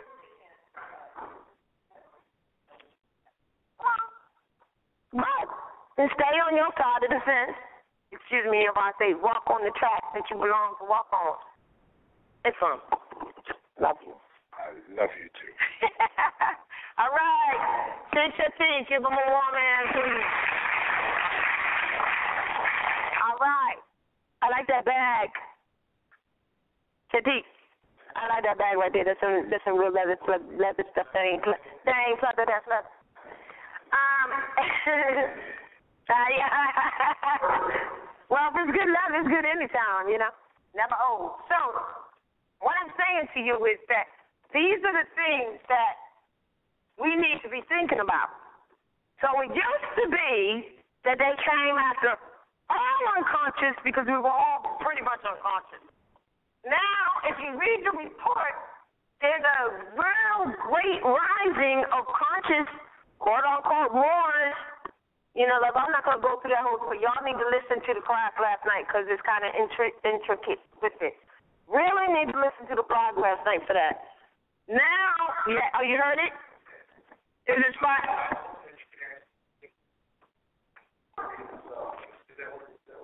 I could give you a copy. I have one. Guess what? Remember the Finch and Flowers report from the Poverty Law, Southern Poverty Law report about 2012? Do you remember that one? Southern Poverty Law report. They call it Southern Poverty Law report. Now here's the thing. We talked about it. I did a response to it that I have to Finch and Flowers about how they're going to train the county on how to treat the people, the Moors, excuse me. All right, you know what I mean? How to handle it, because remember that came out of Southern Poverty Law report coming out of Louisiana, I think it was. But Finch and Flowers went about training the counties how to deal with Moors that come up to the place. Why do you have to train them? I mean, all you need to do is follow the law. Oh, that's right. Y'all not following the law. It's kind of clear. You're not following the law. So they're going to train people. Who is talking? They're talking so loud. I can hear them up there. So they're saying that they were training them on how to they were training them in the counties and the municipalities on how to, the employees. Well, here it is, back, 4 years later or whatever, because I think that was 2010 or 12, they're still on it trying to figure out what to do, but it's becoming, if you read the report, and I'll give it to you, you'll see on it where it comes from. It's coming from, it's like, like we said before, you got the boat, right? And you got the hose coming out and the water coming up. And the duck's trying to, you only got 2 hands and 2 feet, and so you've got your feet on one hole, and then another one comes out, I'm going to put on that hole, and then I got here, and I'm done. Well, that's where they're at. That's where it's at. We have got to know that, right? Right. So what happens is, like, if you don't know that, then this is a very unstable time, can be for you, because, you don't know what to do next. Or you believe the threats and the propaganda, and so it's going to make you turn around and go the other way, and that's what they're counting on. Because if you really have any sense and you read what they wrote, it does not make any sense at all. They're desperate to even write some crap like that. But the prophet also said that we needed to have our, said that we needed to have our own paper to shovel, listen to what he said now, shovel ourselves out from the avalanche of lies that will be heaped upon us daily. And that would be part of that. So even though there may not be a so-called quite national paper that gets, delivered by the train from the north to the east to the south to the west and the four corners yet, because it will be, we got media. We got all kinds of media. There's blogs, the websites. So let's just find age of information. Now, I know you have your hand up, but Sister here had hers up first. So where's the mic? Oh, I got one right here, and there's one over there. You got 2. All right. Here, you can take this one, too. I was just going to say briefly that my brother just retired from the sheriff department down in Greensboro, North Carolina. That's where I think Flowers. That's where it's at. And when I was talking to my brother a few months ago when I went for a reunion about the Moors, he said, "Oh yes, we've been told to look out for you sovereigns and you Moors." So, yeah.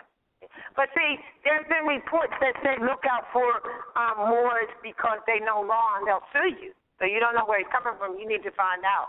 Because, again, they're trying to train the employees how to deal with Moors. But see, Moors, one thing you shouldn't have done, and I don't say you shouldn't have done, but the next opportunity you get is to separate Moors from the sovereign citizen movement. You did something, all right. Because one of the reasons they do that is their own and propaganda, and the other reason is because there were so many Moors that did go out talking about their sovereign citizens. But as we say, Brother Ali, sovereignty what? Does not stand alone. Sovereign go with nationality. There you go. Can't be sovereign without a nationality, and that's right. Deal with nationality. Right. That's it. See what I mean? Now we had this brother and then you. Are you okay? You got your message out? You got to talk in the mic, please. Just wanted to share an experience. I was on a road trip with the family, and all right. That was a very nice 2-week road trip. We went to the west, from the Midwest, and to Chicago or somewhere. Long story short, got pulled over twice by 2 highwaymen. Well, first of all, tell us how you was traveling, because you got pulled over. We were traveling in the truck, in our SUV, and so we were, road trip, just get away a little bit there, and so we were. First time we were coming from Indiana into Illinois, and then cop, we pulled over. You went past three speeding signs there. I said, look, okay, bottom line, I'm traveling with family. Didn't see the sign, Long story short, he says, okay, look, he went to the car, checked out things, I guess, whatever. I said, look, I'm not, I don't use a driver's license, it's for commercial activity, that's not what I'm doing. So, wait a minute, hold on. Yeah. So you're telling, wait a minute, let's set the stage. So you're saying that you was truly traveling. It's all on video. And I'm not believing, brother, I believe you. I'm just going to clarify for those who ain't want to try to read between the lines and they reading wrong. And you did not show the driver's licenses. No, well, at first, initially, travel. Everything okay, got you. He asked me, do you have a state's license, a license from the states? I said, yeah, when I'm doing commercial activity. This is not commercial activity. Oh, wait, because you're a truck driver. No, I'm not. Oh, okay. No, I just said that. But you just said that. Okay, yeah, I made it clear that I'm not doing commercial activity, so there's no need to have that in this particular case. I'm traveling. All right, go ahead. Tell us. Long story short, he went to the car, came back, said, hey, look, travel safely. Just be careful, And let you go. And let me go. Second incident in Arkansas. This is going to be CC. But, Bill, right? But, yeah, he only 2 lanes. I'm behind a tractor trailer. I pulled to the right side. He has somebody obviously pulled over. So he looks at me and then just jumps in his car and chases me, pulls me. He's coming for you, right? Yeah, pulls me over. Here we go again. He asked me to get out the car. Now, I thought that was a bit strange because normally you hear all commercials, if you pulled over, stay in the car and let him. He instructs me or asks. I think they ask people to get out the car so that they can easily handcuff you and throw you into their stuff. I wouldn't get out the car unless you just looked at the experience. He didn't come to the window. He just like, hey. He didn't come to the window. Yeah. Like, we didn't want to come near your car in case you got. I think he might have felt some sort of way out in the back of my truck. I have NRA, so I think he might have felt. NRA do it. Your bullet might reach him. All right, I got you. Yeah, so that's my position, right? It's the Constitutional right to bear arms. To bear arms, all right. See? Now, look, hold it. I want you to finish your story, but I'm liking this already. See that? You got a bumper sticker with the NRA saying it's a constitutional right to bear arms, and that in itself was enough to back a little bit over here. Now, imagine if all of us did, enforce those rights. I'm not saying that we all have to have a bumper sticker, but, we could. We wish to. But did you see what happens when we apply? The only reason they're getting away with what they're doing is because we have allowed them to. I guess. So he said, step out the vehicle. I said, all right, no problem. We got 3 cameras going on the guy. So. You all have 3 cameras right now? 3 cameras. Yeah. Hold on. Local parenthesis. Don't let them tell you that you can't have your, like, they accost you or they hinder you from travel, and somebody else is sitting in the car and they got their phone camera on. Don't let them tell you to put it down like, excuse me? Yeah. I'm recording. Yeah, Aren't you a public servant? Exactly. So then that means this everything you do is public, right? Yeah. You know what I mean? See, no thoughts on that. Didn't have a thought prior. See what I'm saying? But that's just the control of who you talking to. No, you're not talking to. You know, but I'm just saying you don't have to say that, but you feel that. But don't let them make you put down. Like you said, there's 3 cameras on them. They can't tell you to put your cameras down. I was loving it. I was totally calm and relaxed, and we say speaking in calm and intelligent tone. Yeah, and speaking in intelligent tone. Absolutely. I was totally into it. You know, I was like, wow, you know. So anyway, he instructed me to come back to the back of the truck and say, hey, look, I let you know you being recorded. I just want to. Oh, you like this now? Yeah, I love this. This is what I mean, people. So there's no confusion. Yes. But I showed him my travel card and said, this is what I do. I'm a Moor. Do you know the Moors? Right? Yeah. Yeah, I know the Moors. He said, fine. Good. Good.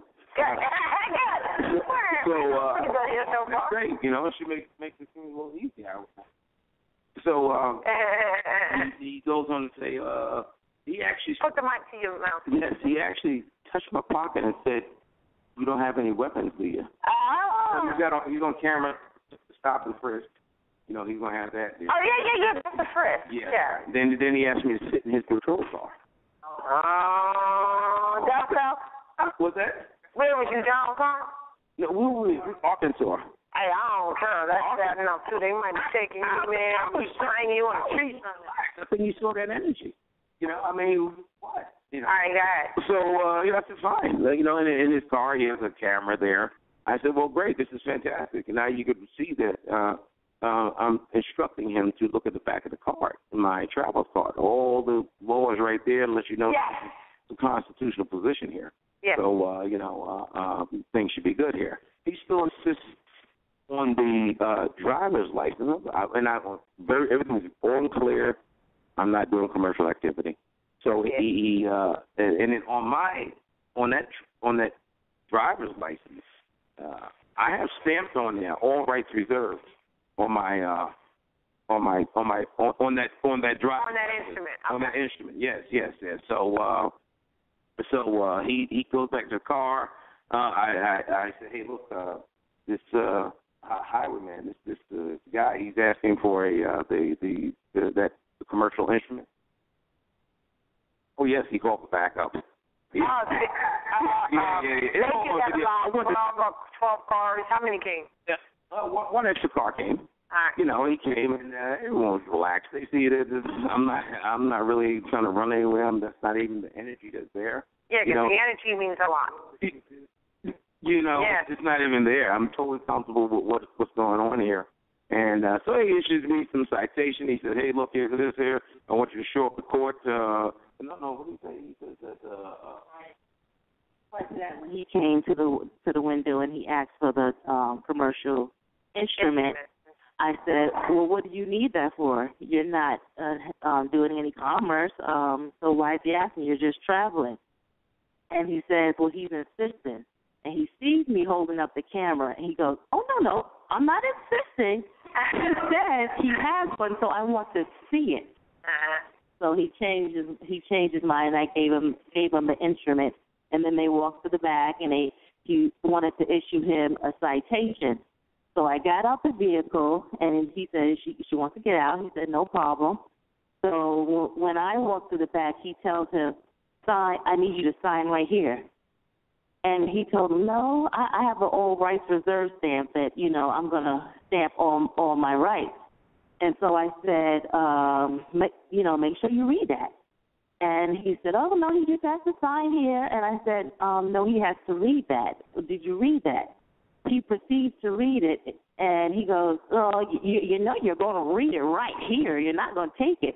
See, I'll read it right here. And he proceeds to read it. And because it was in all caps, he states, that's not me. Now, what is this that you're reading? The citation. Okay. He proceeds to read it.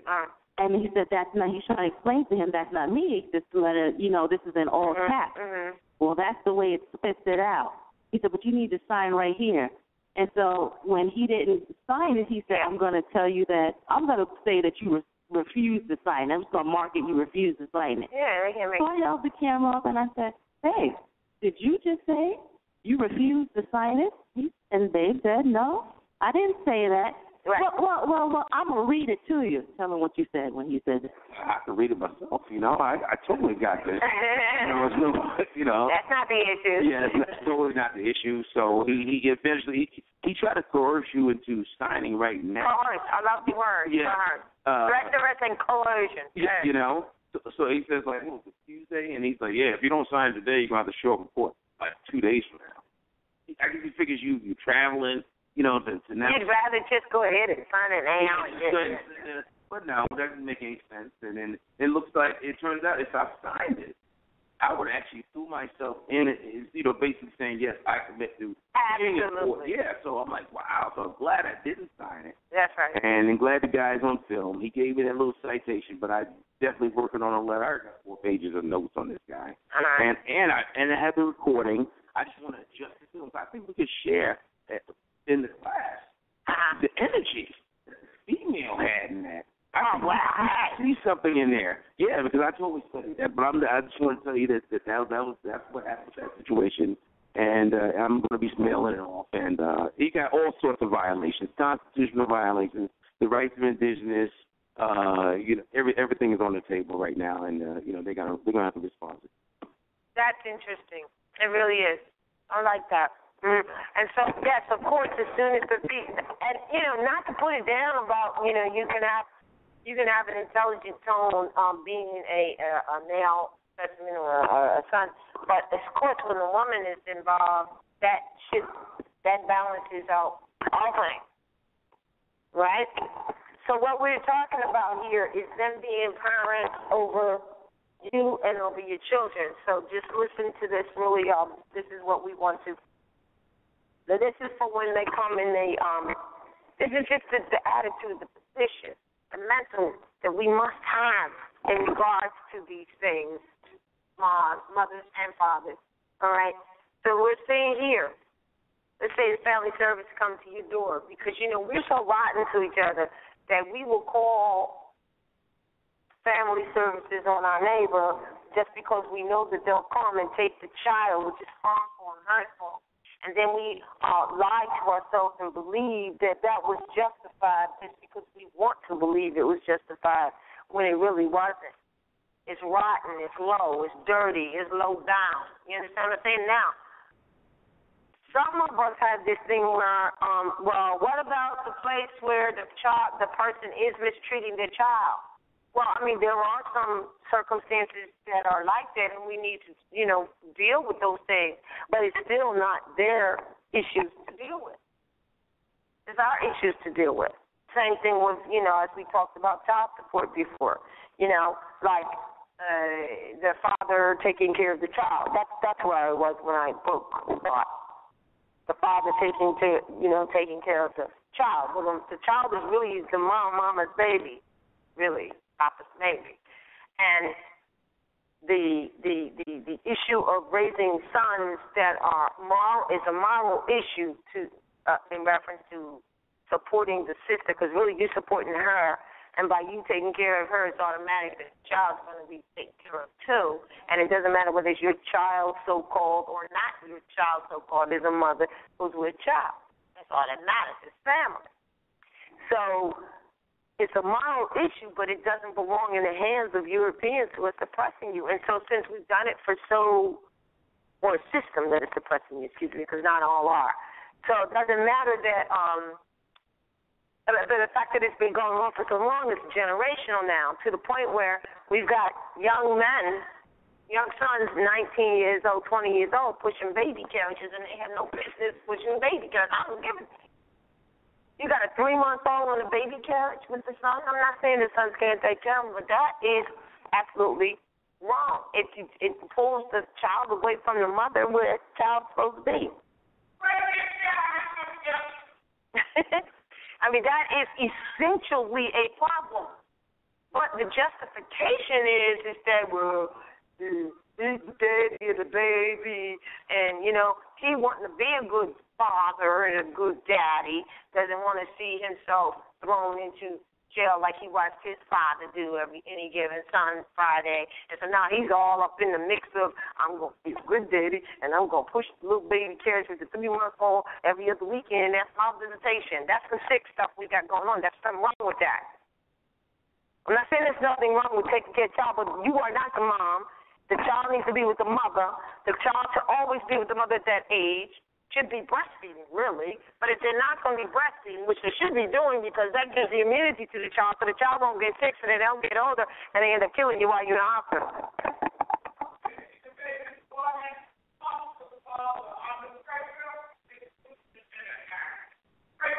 That is too long. There is no way that no 19-year-old, 20-year-old, any father should be pushing a baby carriage with a 2-month-old baby in it. That is like he got it for the weekend and shit. Hell no, y'all need to say no. Because that is not cool. And then you got some of these sons out here that actually think it is. Sick you are. Out of order, excuse me. They're sick. Put the sickness on you. Put it through your brain in one ear, came out the other, and you think that's the right thing to be doing. And then, if the woman is conscious, and your ass is not, son, you will let them use you to get her. And if she is not conscious, and you are, no problem, she will let them use her to get you. As family, as society starts with family, so does, let me say it right, all right, son?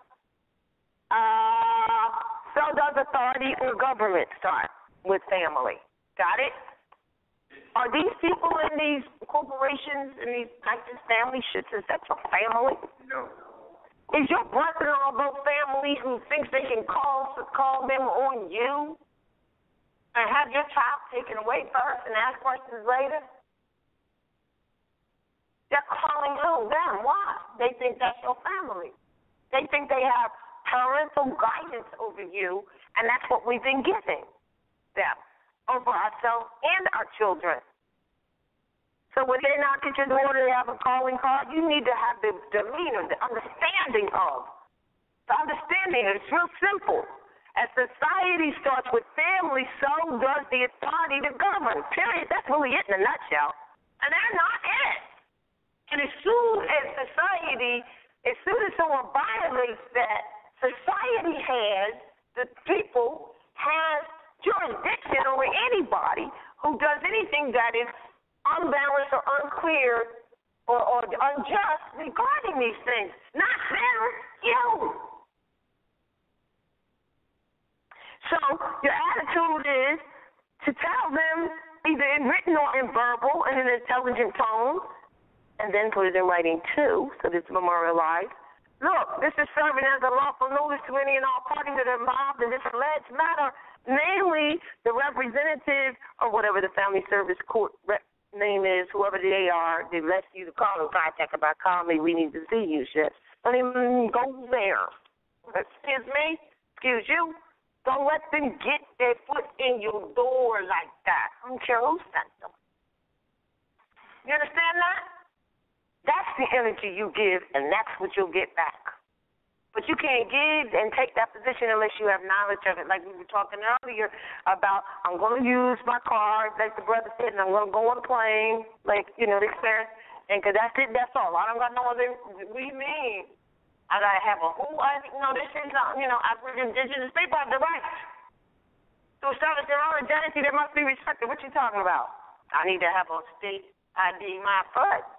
I'm not a member of the state. That means that's a corporation that can only issue other corporations. No, I ain't going there. No, I'm not going there. I don't know what you're talking about, but I know what I'm talking about. No. The energy has to be correct. And know that these are not the people that you ask for permission, as we have been doing. Yes, Mom. Wow.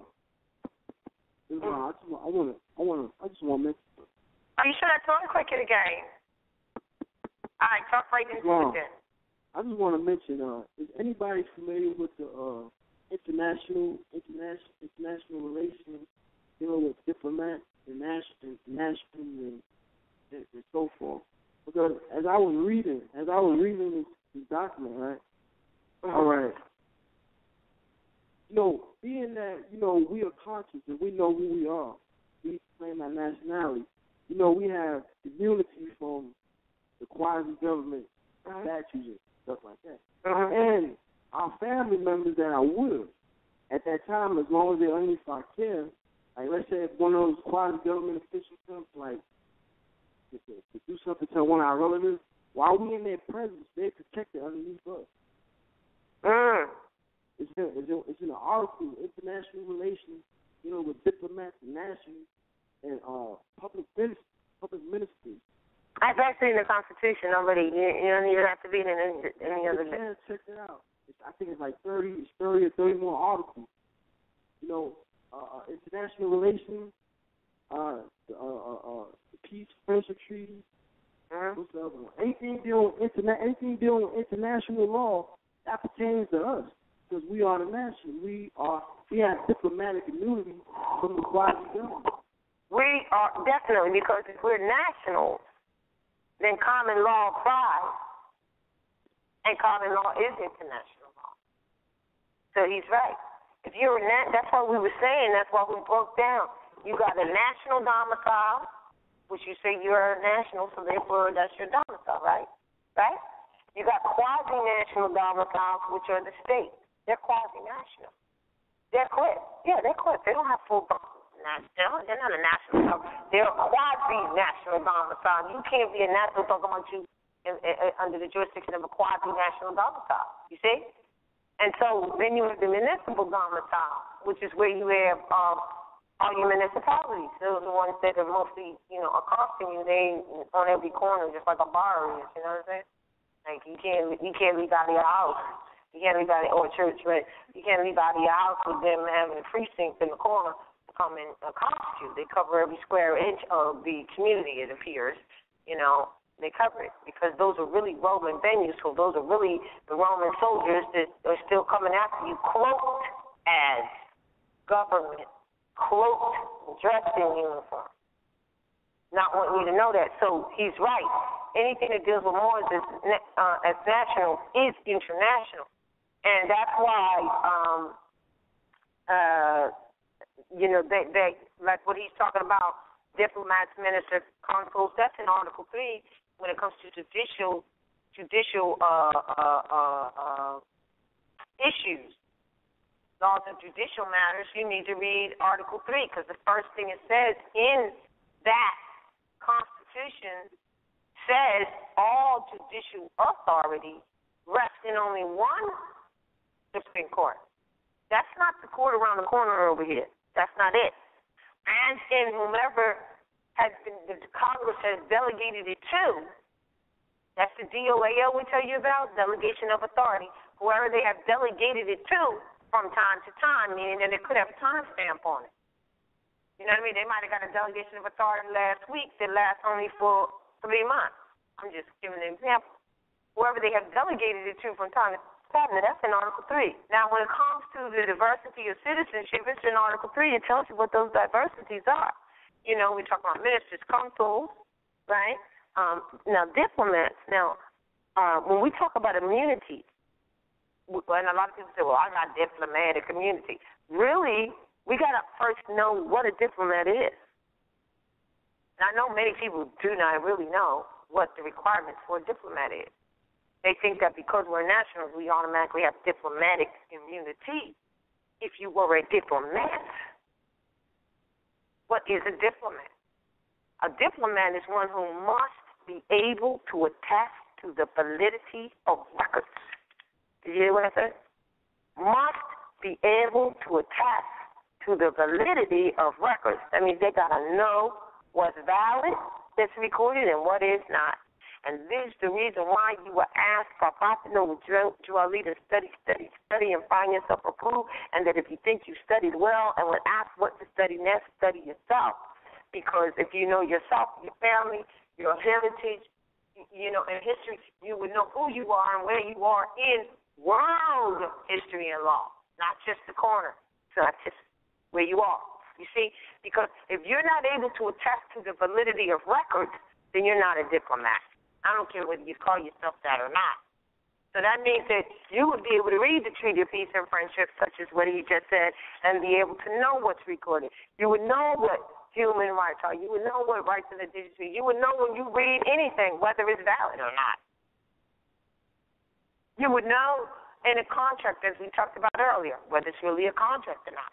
You would know these things because a diplomat must be able to attest to the validity of records. So when you're talking from people, they don't know nothing about nothing that's recorded, for instance, congressional records and things. Not that we have to, we got to be able to know how to put these things in its place. I'm not saying you need to know every single congressional record, but if you're going to study and spend time studying, you may as well study your own records while you want to study their crap. Because they're not teaching you anything about world history, because if they were teaching you anything about yourself, you would already know world history.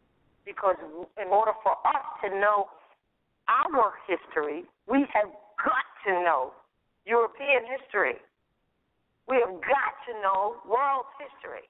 We certainly got to know what the congressional records are, because the very, very, very first act of Congress was for all of those public trustees to take an oath to the Constitution.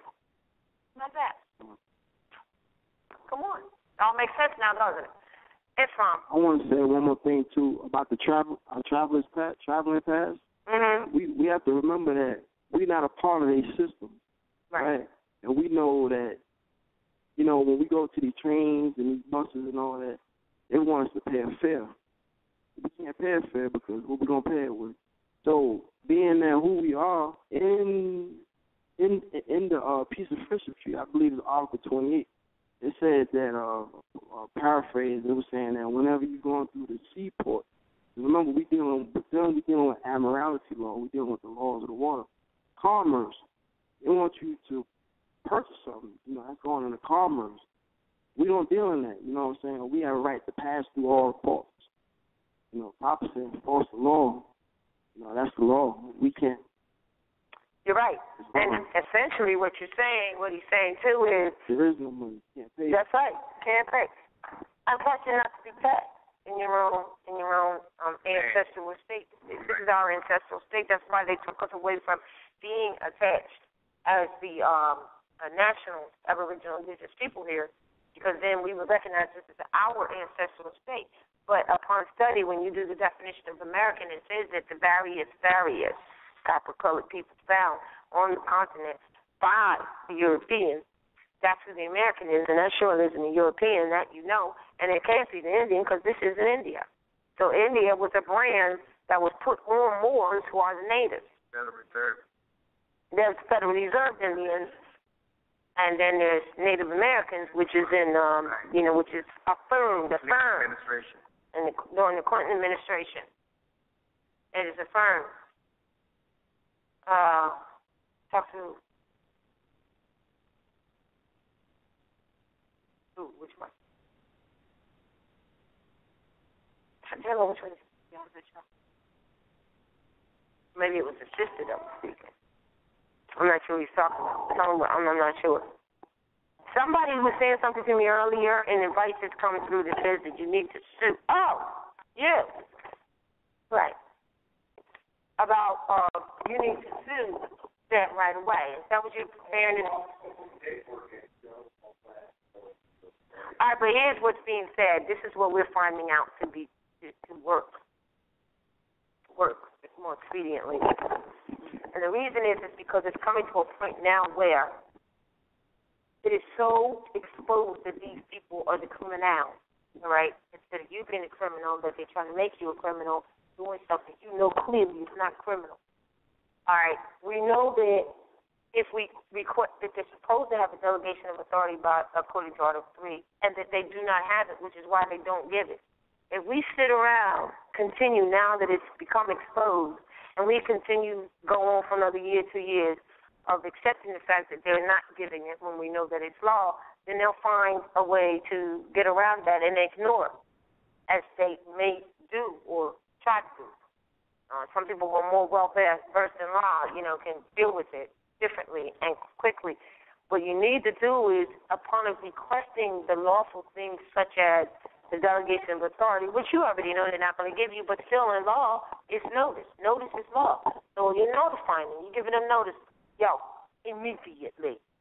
You don't give them 30 days to provide a delegation of authority order. You know why? Because they're supposed to have the authority. To compel authority, they had to have their authority. You understand what I'm saying? So you don't give them that, even though 30 days is a standard thing on response, rebuttal, response, answer, response. That's not what this is about.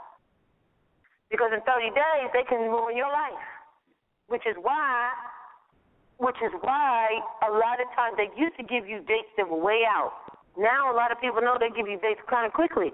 They're trying to get you in there really quick before you have the opportunity to do anything else. So we have that protocol like that. So what you do is you send them a delegation of authority request almost at the same time, swing. You know they're not going to answer. Give them 3 days. Give them 5 maybe. You understand? Because they're supposed to have it before they compel authority. You don't need to be playing around with them because they ain't playing around with you, and they're trying to restructure. So now you've asked them for the DOA, all right, delegation of authority, pursuant to Article 3, which we call the forewarning, or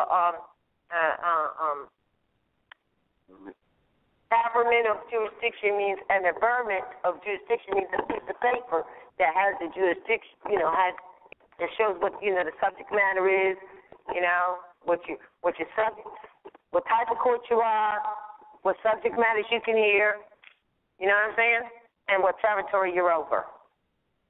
So now you take that's what you're requesting when you're requesting an averment of jurisdiction for warrant.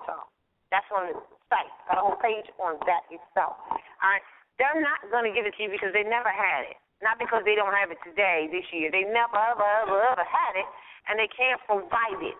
So now that means right away that it must be thrown out, that they can't. Without that, they have no judicial authority. But they keep doing their work anyway.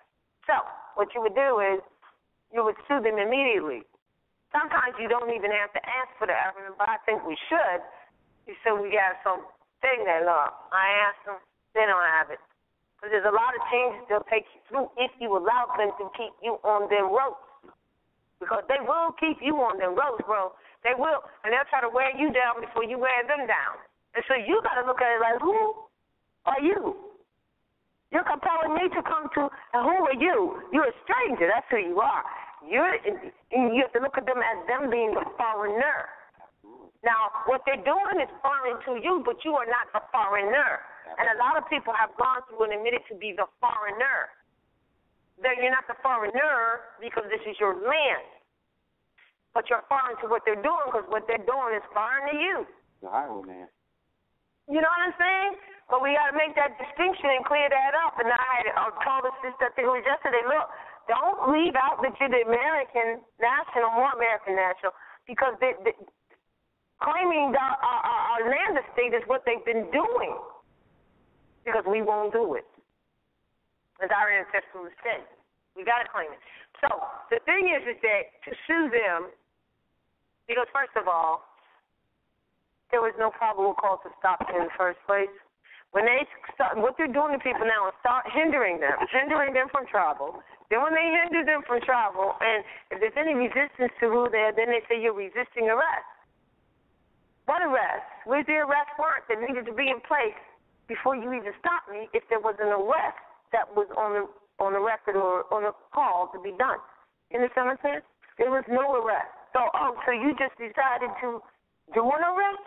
You took your hat and turned it the other way to judicial, and and let me see the arrest warrant. Does it have a raised there, signature, complainant attached? It's crazy. See, that's why the Constitution tells you what it is. It tells you ain't got to worry about what does a warrant look like. It tells you in the Constitution what it's supposed to look like. I believe it's 4. It needs to be raised seal, fresh signature from an Article 3 or judge, because there's only one in the judge. That's described in Article 3. So you hear people say, the 2-3 judge. but that's the only judge there is. The rest are magistrates. It has to have a raised seal, right? And it has to have the complaint attached. Why? Because in order for anything to be put in motion, there has to be an injured party, and the injured party has to go and flesh and blood make the damn complaint. Is any of that what's going on? No. So when they come and say they have a warrant, let me see the warrant. It's not a warrant. What a warrant should look like, again, is there. And that is why it is there. It's not that they can change or alter. But since we never cared to look, we never cared to study, we never cared to know, they told us anything. Now what they told us, which was foods on their plate, we realize it's not true, and they're trying to keep us from boxing our way, upwards, or boxing our way to stand up. That's it, and that's all. So sue them right away, because if you don't, they'll use you, me, the next person, as an example on how they might be able to put their net out there and catch one of them Moors that, aren't doing this way. So that's all that they're doing right now, because they don't produce any product, they don't provide any service. There's no way they can feed the children, put food on their plate if they weren't going to continue to rape our liberties. So it's over for them, so they're very concerned. Seriously. Well, I heard either the day before, just like in that time period sometime, some areas of the country, if you traveling out there and you actually catch eye contact with some highwayman, they'll just pull you over on that. So I understand that that might be the thing now. So you don't catch your eye, and because that looked like that was my situation. Yeah, what do they think they are? That you can't be going down the highway and just happen to look and catch their eye, and they're like, But let me tell you what that's really saying. Y'all ready? Let me tell you what there's two things that it's saying. It's saying that the energy is real strong. Energy is strong because making eye contact with changing energy, right? That's number one. Number two, the whole thing of acting like you're invisible or they're invisible and not there, that you wouldn't make eye contact with them because you summons their energy into your ear when you do. You see what I'm saying? They are nothing but predators in that respect, vampires, leeches. So when you make eye contact, they make an assumption that you got something that why they looking at me? Now they're out there. Like a sore thumb, can't miss all uniform down and stuff, like that. But if you make eye contact with them, they look at that as you're calling them out. Now, that's some sick stuff right up there, ain't it? What needs to be happening is you need to be stopping them and asking do they have a driver's license because they are doing commerce. And people who do commerce need to have a driver's instrument. That's what needs to happen. And when the day comes that a bunch of more sons are going to be willing, to protect the land like that, it'd be a great day. Because it should be the other way around. They're doing commerce. They need to have the driver's instrument, not you. That's the truth of it all. And the day has already been here like that. That's why everything is flipped. The script has been flipped. It really has. They were the ones that were enslaved, or slaves, we were enslaved. Slavics. That's where the word comes from. Right.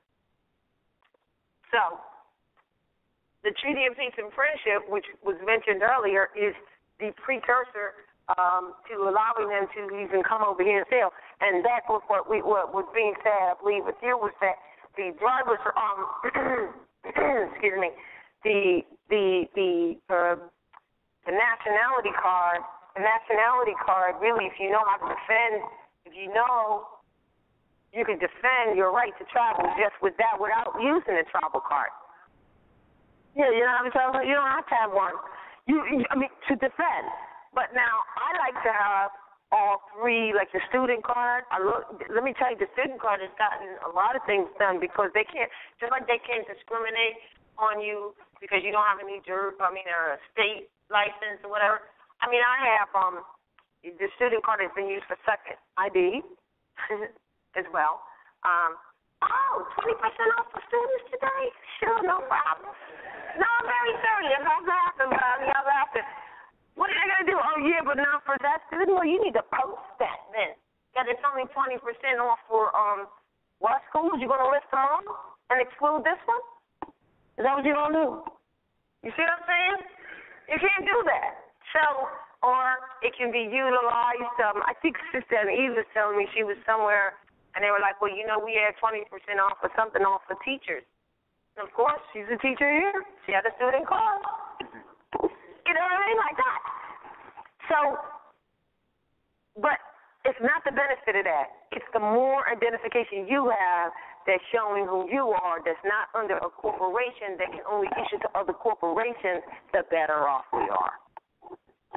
You know, and I know by numbers, you know, people would, you know, of course, get the nationality card because they can defend everything with that. Because why? Because this is all substantive rights. And traveling is a substantive right. You know? Then they said, well, do you have anything else? Yep, here, this travel card. You know, when you give your ID, secondary, we need 2 ID. Oh, you need 3? I got 3. Oh, and if you got a temple card, oh, yeah, sure. That's all I got. That's what it is. Anything else is discrimination, and we need to just learn how to do that. But what we need to do is go to the site and read the National Identification Card page because it gives you all the supports and the case laws and the case supports on how, like what I said, the indigenous people have a right to establish their own identification that must be respected. That's Part 2, Article 6. Article 6. It's right there. Right? And also, right, now here's the thing. The Declaration of Human Rights, Article 15. Everyone has a right to a nationality and the right to change it. Declaration of Rights of the Child. That was Declaration of Human Rights. Declaration of Rights of the Child, Principle 3. Every child has the right to a nationality. But all of those are affirmations. They affirm the truth.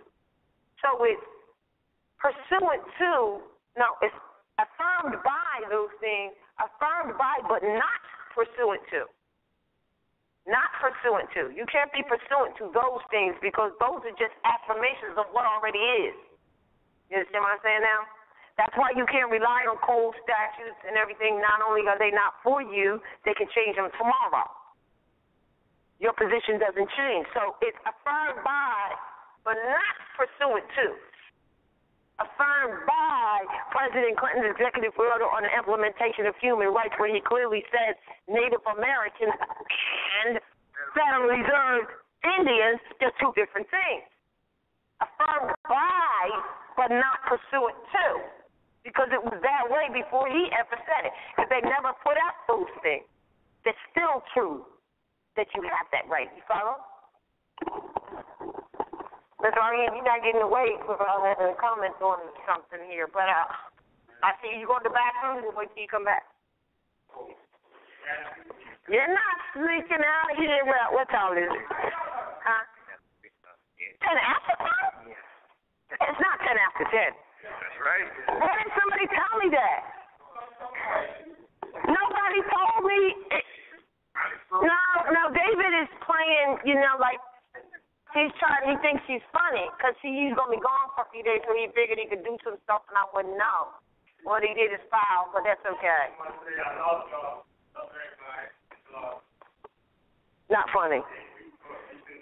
Now get up here for a minute. Oh, come on.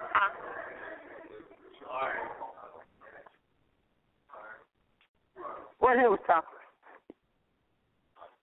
Oh, I didn't know. Nobody told me what time it was. Does anybody really know what time it is? Does anybody really care about time? Peace I was singing, man. And glad to be here. It's been a while. But again, congratulations for 9 years today of doing it. Indeed. So the energy is beautiful. I'm glad to speak with a couple of people again, and I hope us to be back next week. I would have said a lot more, but it's going this time. So with that being said, everybody travel safe.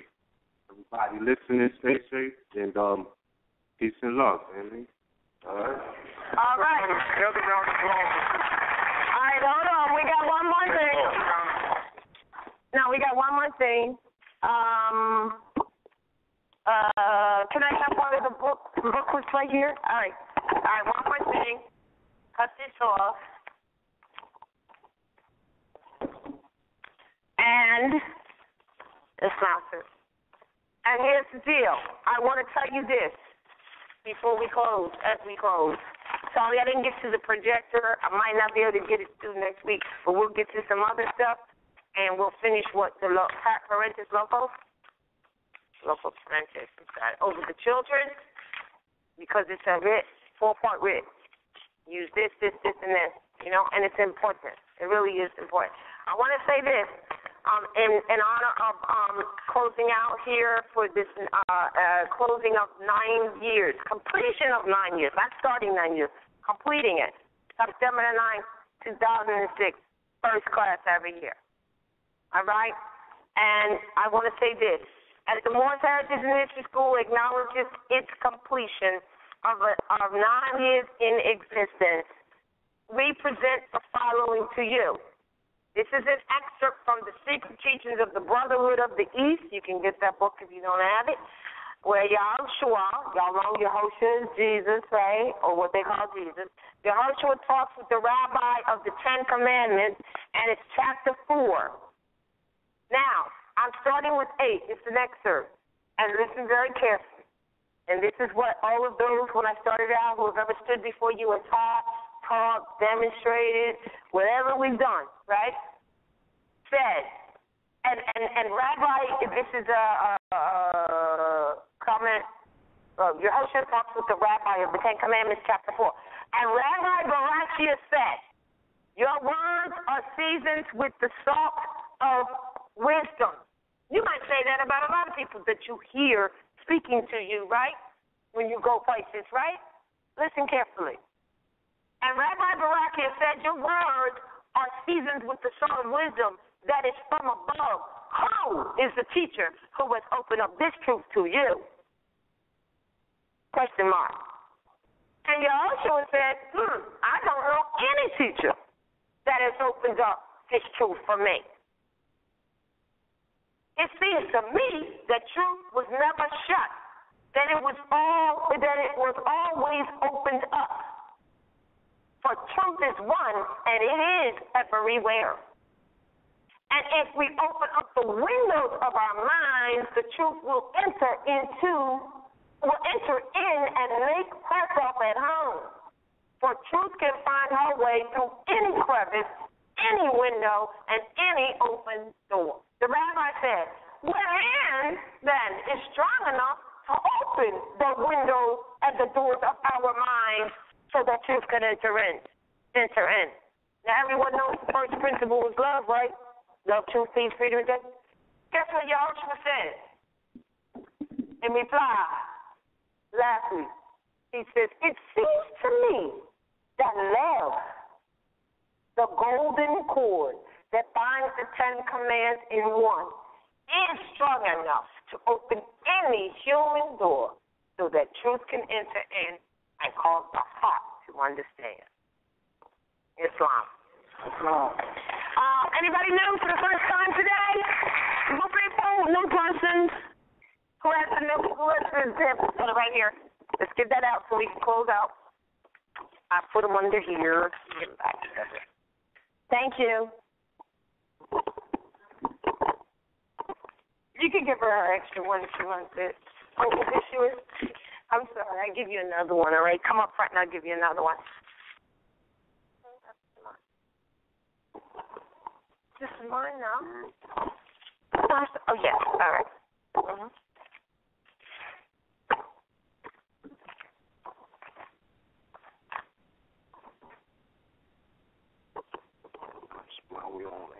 No. What makes you sad?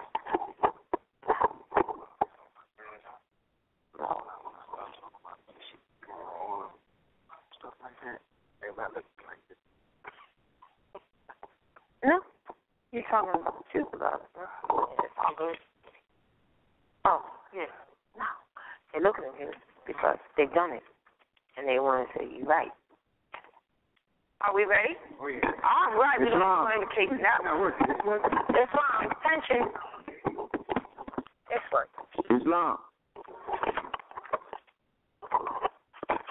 5 on the left, 2 on the right. Repeat after me. Allah, Father of the universe. Allah, Father of the universe. Father of love. Father of love. Truth. Truth. Peace. Peace. Freedom. Freedom. And justice. And justice. Allah is my protector. Allah is my protector. My guide. My guide. And my salvation. And my salvation. By night. By night. And by day. And by day. Through his holy prophet. Through his holy prophet. Drew Ali. Drew Ali. Also known as Sheikh Sharif Abdul Ali. Y'all, man. Peace and love. Islam, peace and love.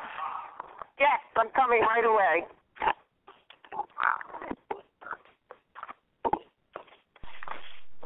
Islam.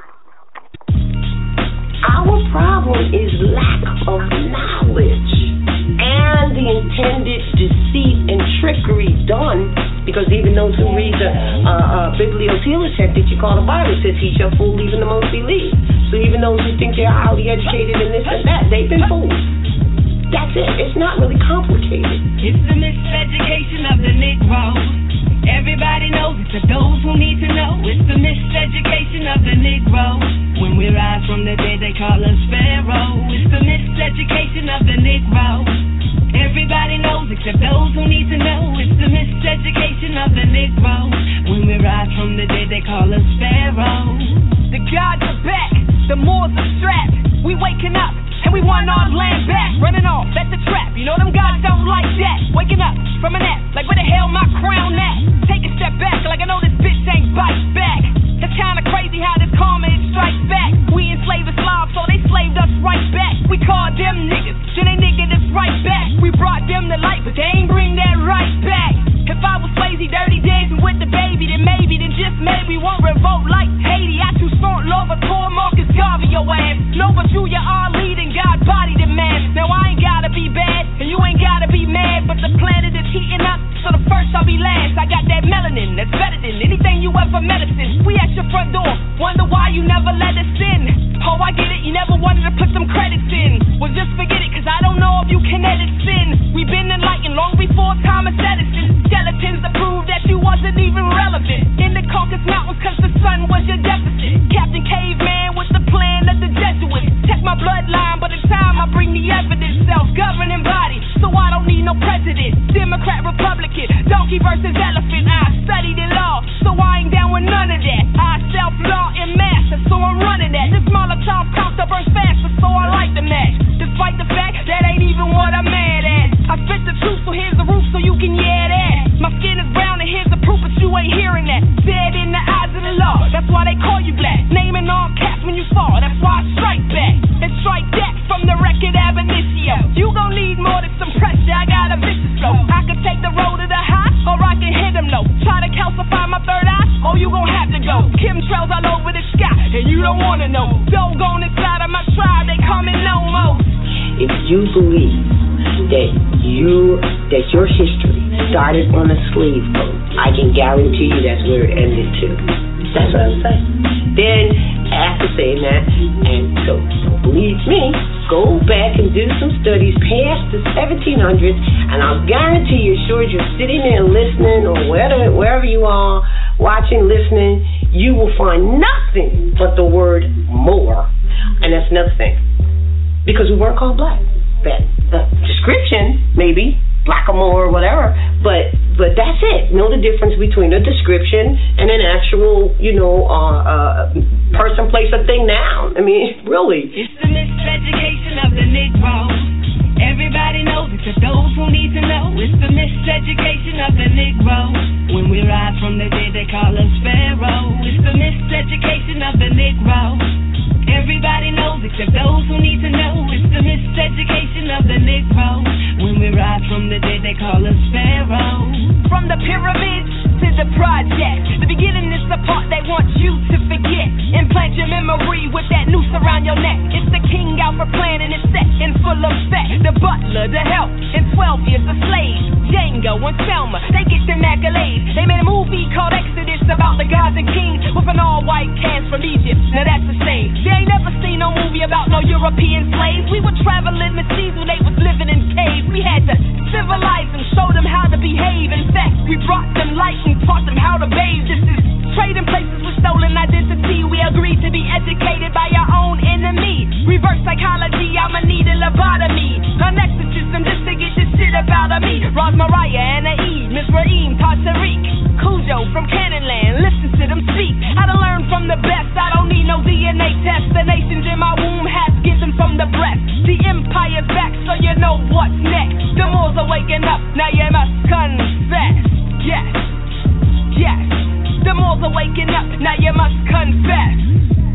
birthright theft.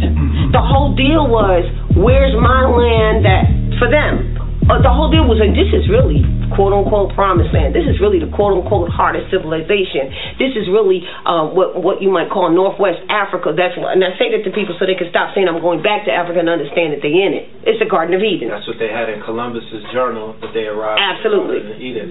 So what has happened is absolute lies. That's right. And the land of milk and honey is another terminology. So these things are important because as you're doing studies, and if it says the land of milk and honey, you need to know they're talking about the North American continent. If you don't know that, then you miss it.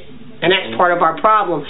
That part of our problem is the miseducation. We have been lied to, lied to, lied to, lied to, lied to, lied to.